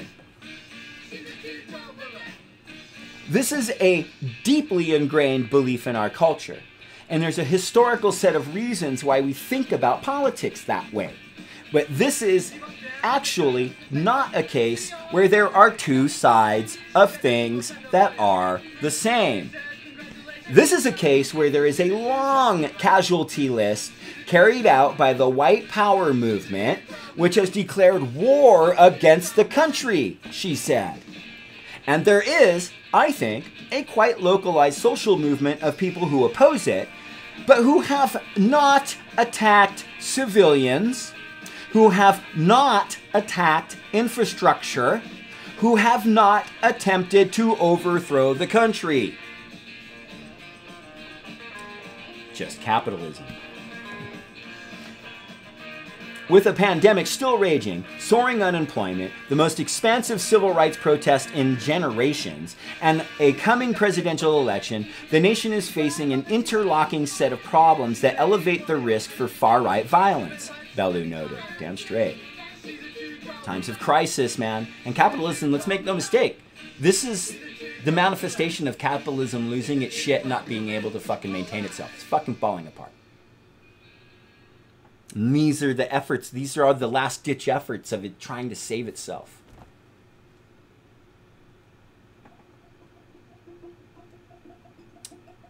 We're off the map in a number of ways, she said.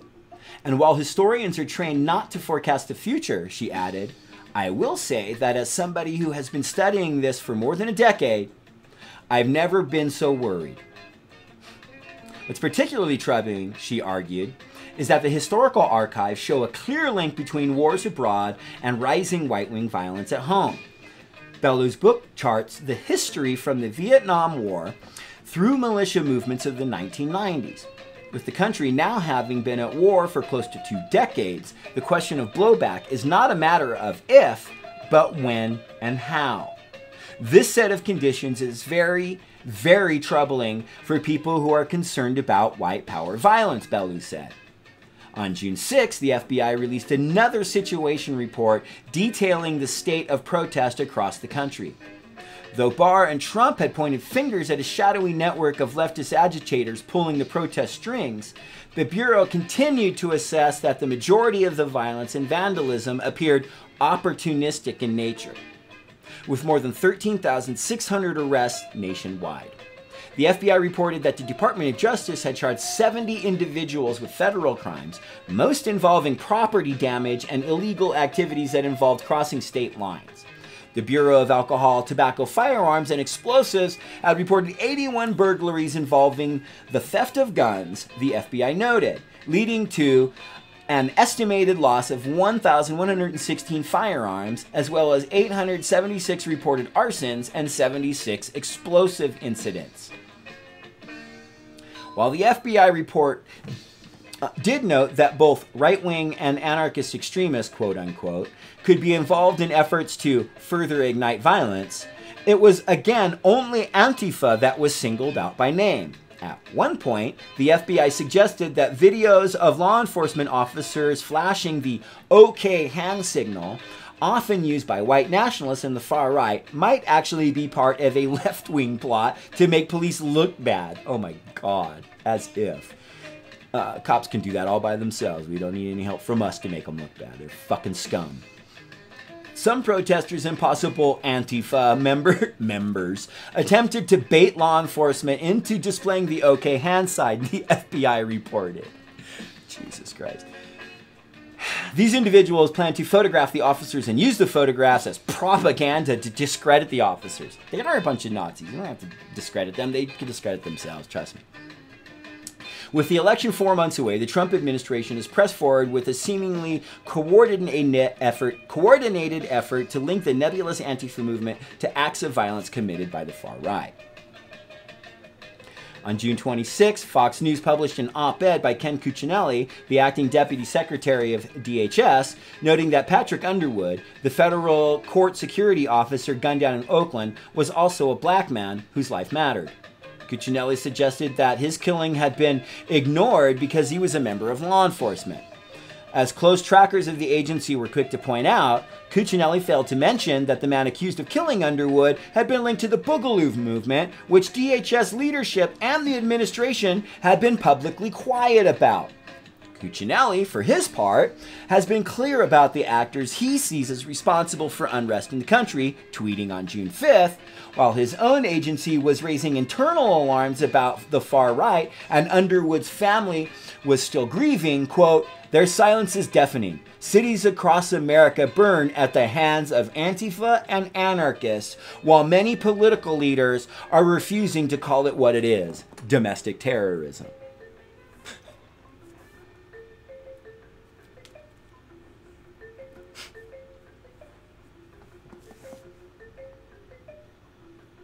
Hold on a sec, fam.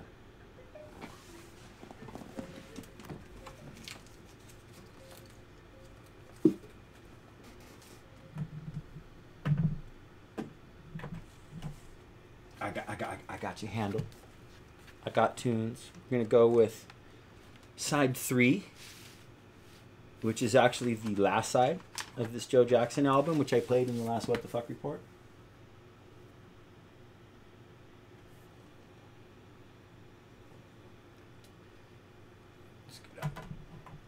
Pretty sure we're getting really close to the end of this article.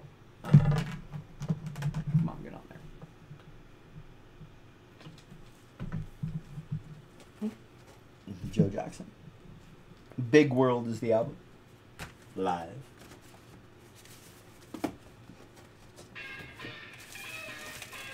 Allow me to put my Targets album away. Gotta treat your vinyl nice if you want it to last.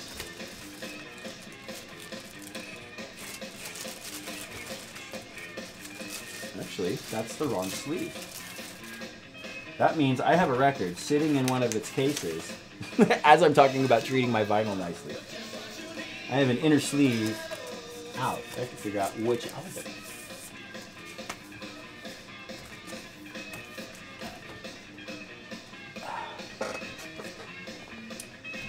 Quick drink. And just what you need for survival. And here we go.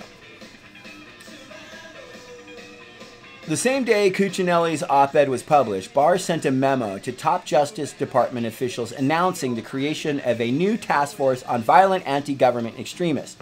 In the memo, the Attorney General argued that both Antifa and the Boogaloo movement pose continuing threats to lawlessness. Since they can't deny that the Boogaloos are a threat, that they're the latest manifestation of right-wing terrorism, they still have to just lump in Antifa too. And people believe it. And that's what a lot of the boogaloos are running on, that they're kind of counting on that you will be confused, and that like Black Lives Matter people or people at Black Lives Matter demos will be confused and think that because they're anarchists, because they know anti-fascists are anarchists, and that we are most assuredly on the side of Black Lives, they can get confused and then think that the boogaloos might be that, right? And the boogaloos know that and want to manipulate that and exploit that to get inside in your good graces at one of these demonstrations and then wreak havoc at it.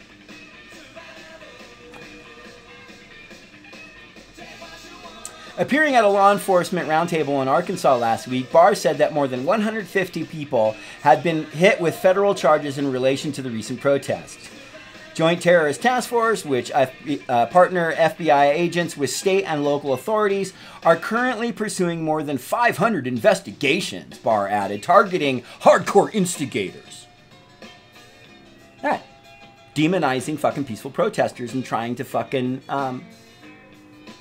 We are building up our intelligence on these instigators, Barr said, noting that the JTTFs, which were previously used really for self-radicalized jihadi threats, are now focusing on groups like Antifa and Boogaloo Boys and others that are involved in this activity.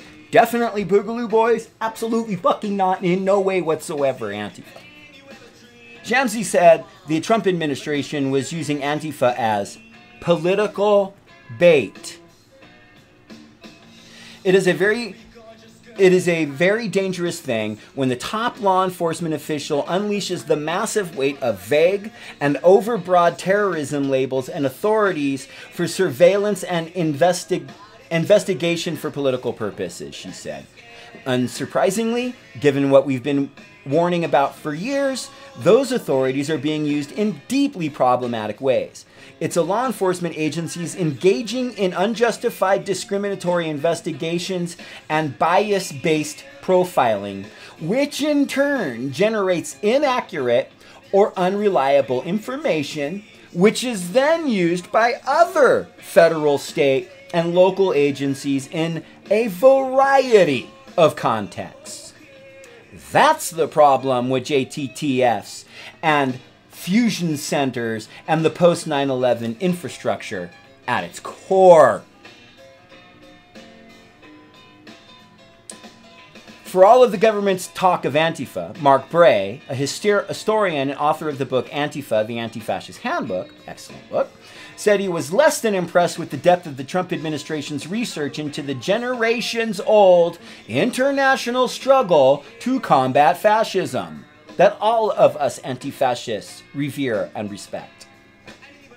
What stood out to me is, among their sources, they have 0 books. Not the liberal publisher 0 books. None books.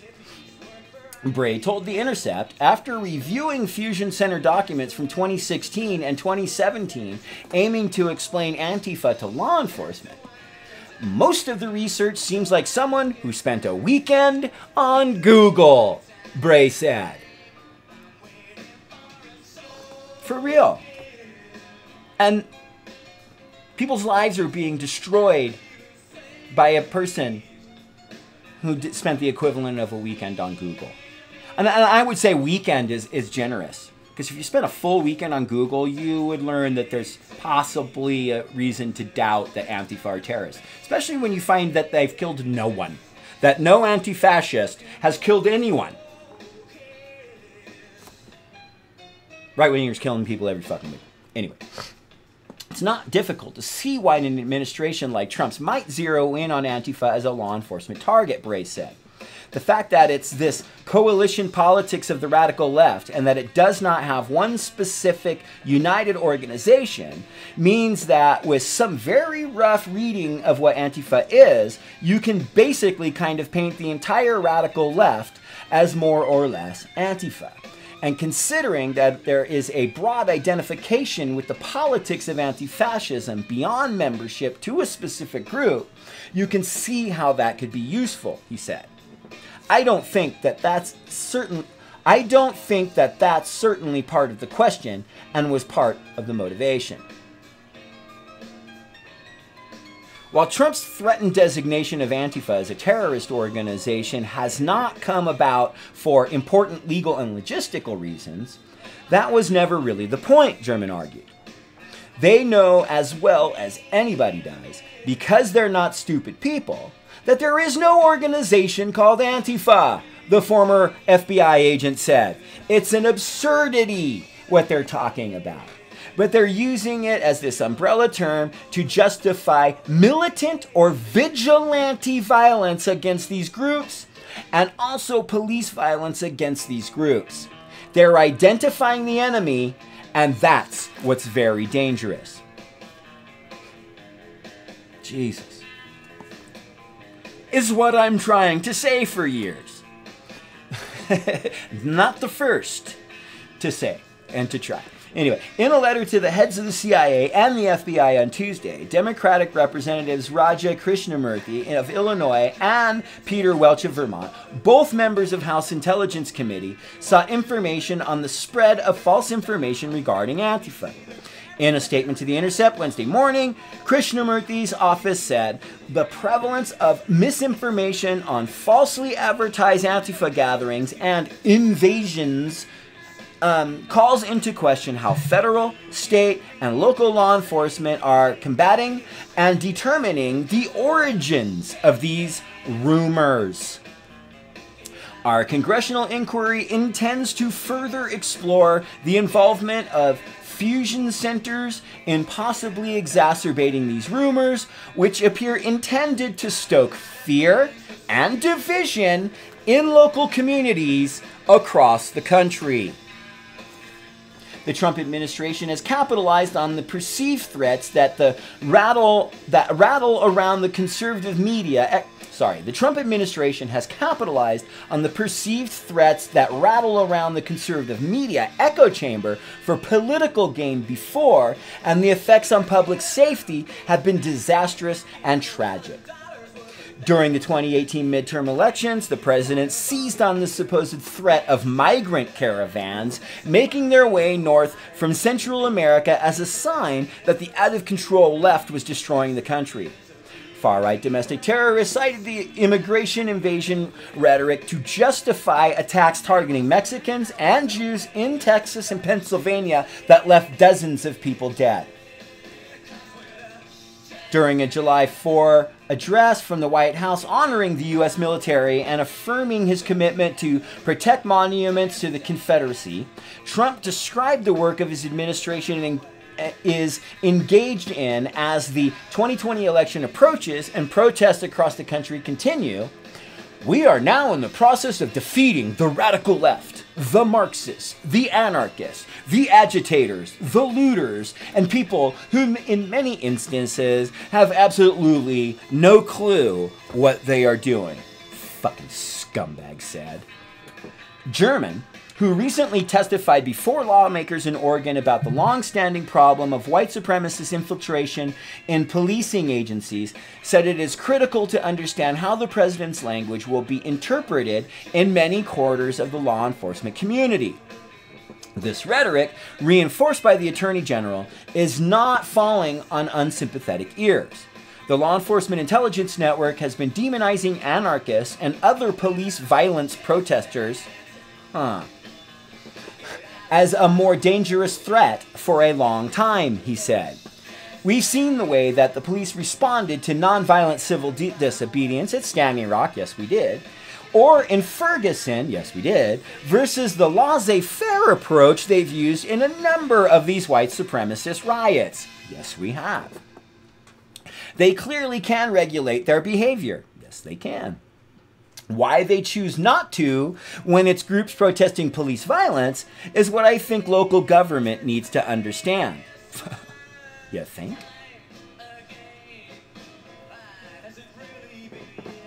As the pandemic worsens, it's not just the virus itself that threatens human life. The corruption, cronyism, and incompetence of those in power is adding fuel to the fire.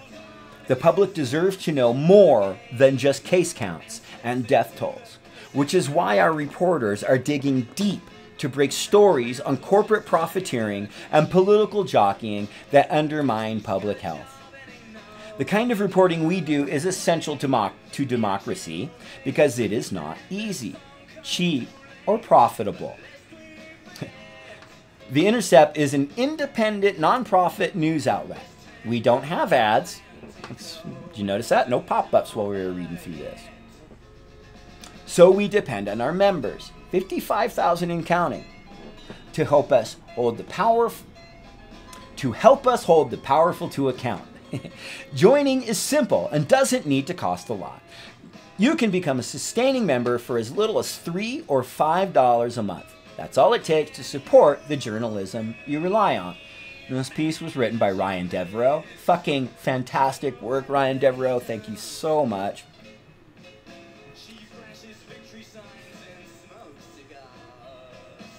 It's in one leak. Everything that Punks for Progress has been doing for the last 4 years is proven true. That's my I told you so. This video should probably just be called Fucking Told You So. I mean, but I'm the Antifa terrorist that Trump's been warning you about, so why would you listen to me?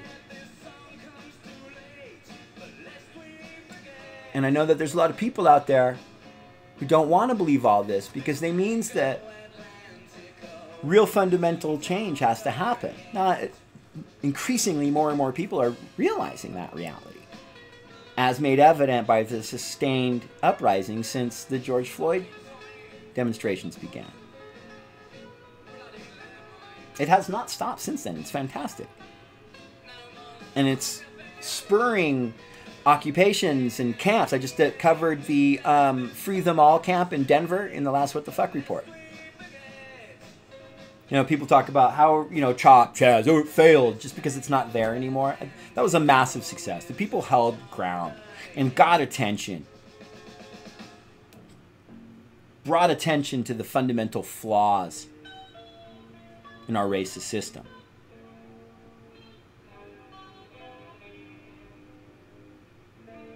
And there's a lot of people, anarchists, communists, the people that the bourgeois media, the mainstream media is demonized, have a lot of really good ideas. A lot of BLM organizers, a lot of people that are embracing the original concepts that the Black Panther movement in the 60s inspired, like the New African Black Panther movement. I'm really personally liking so much of what I'm seeing from them. It's so on point and so there seems to be a real reverence for doing everything they can to stay really true to the original vision of the Panthers and like the Young Lords and the Rainbow Coalition concepts and stuff. And there's a lot of really adept, caring, intelligent, motivated, loving people out there that are crying for an alternative. Let me rephrase that. That are crying for you to understand that there's an alternative that would be mutually beneficial to us all. And there's a handful of people who don't want that to happen because for them to maintain their power, it relies fundamentally at its core on all of these mechanisms of oppression remaining in place. What I just said is what they're terrified of. And that's why they have to demonize Antifa.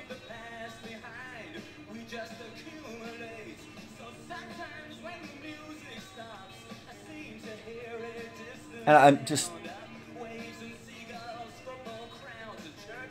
so validating. I have to say that, man, to read that piece.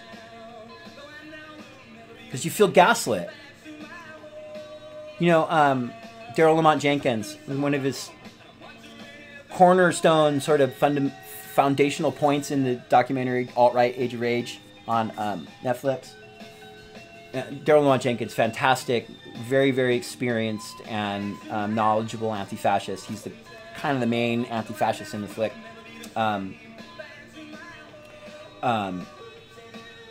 He points out how, you know, he just wants like his family and the people who love him to understand that like he hasn't lost every last bit of his shit, That this is true. These things that he's trying to tell people, it's really happening. And when every single fucking mechanism of power has set itself to the purpose of proving you wrong, and proving me wrong, and proving Daryl wrong, it's hard. It's difficult. And yeah, just so much thanks and appreciation to the Intercept. You know, go on to our page. This is on our page. Please share the link. Show it to people. You need to show this article to, you know, your Trump supporter uncle. You got a Karen in your fucking family. If you do, they need to see this piece from the Intercept. They may not like this video. They may hate ska and Joe Jackson. I don't know. You know, all the imagery in here might scare them. Okay, so you don't necessarily have to show them this video, but show them the Intercept piece.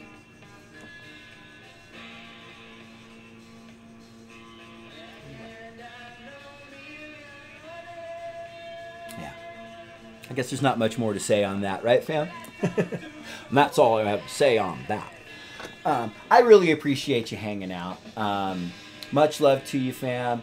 Much love to all the comrades from P4P. And much love to anybody and everybody that's been getting out there, doing what little they can to educate people about exactly this. Gosh, so much appreciation to y'all. And I should plug at this point. I spoke with Comrade Carrico. They are also in that alt-right Age of Rage documentary with Daryl Lamont Jenkins. And they're an organizer, long experience organizer from, I always get this wrong, Tennessee? Sorry if I got that wrong, comrade. But they reached out to Punks for Progress and want to come on and talk about something that them and their fellow comrades are working on in their area and for incarcerated peoples. And so I'm going to be interviewing Comrade Carrico, I believe, tomorrow. So keep an eye out for that. But until then, much love to you, fam. And we will see you next time on Punks for Progress.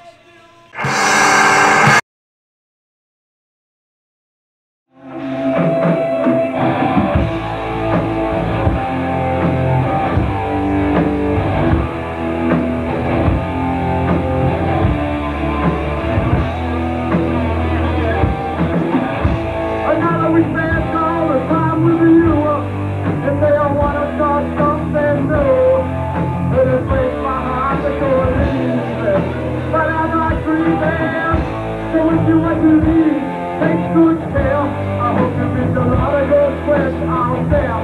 Just remember that the Lord is fine.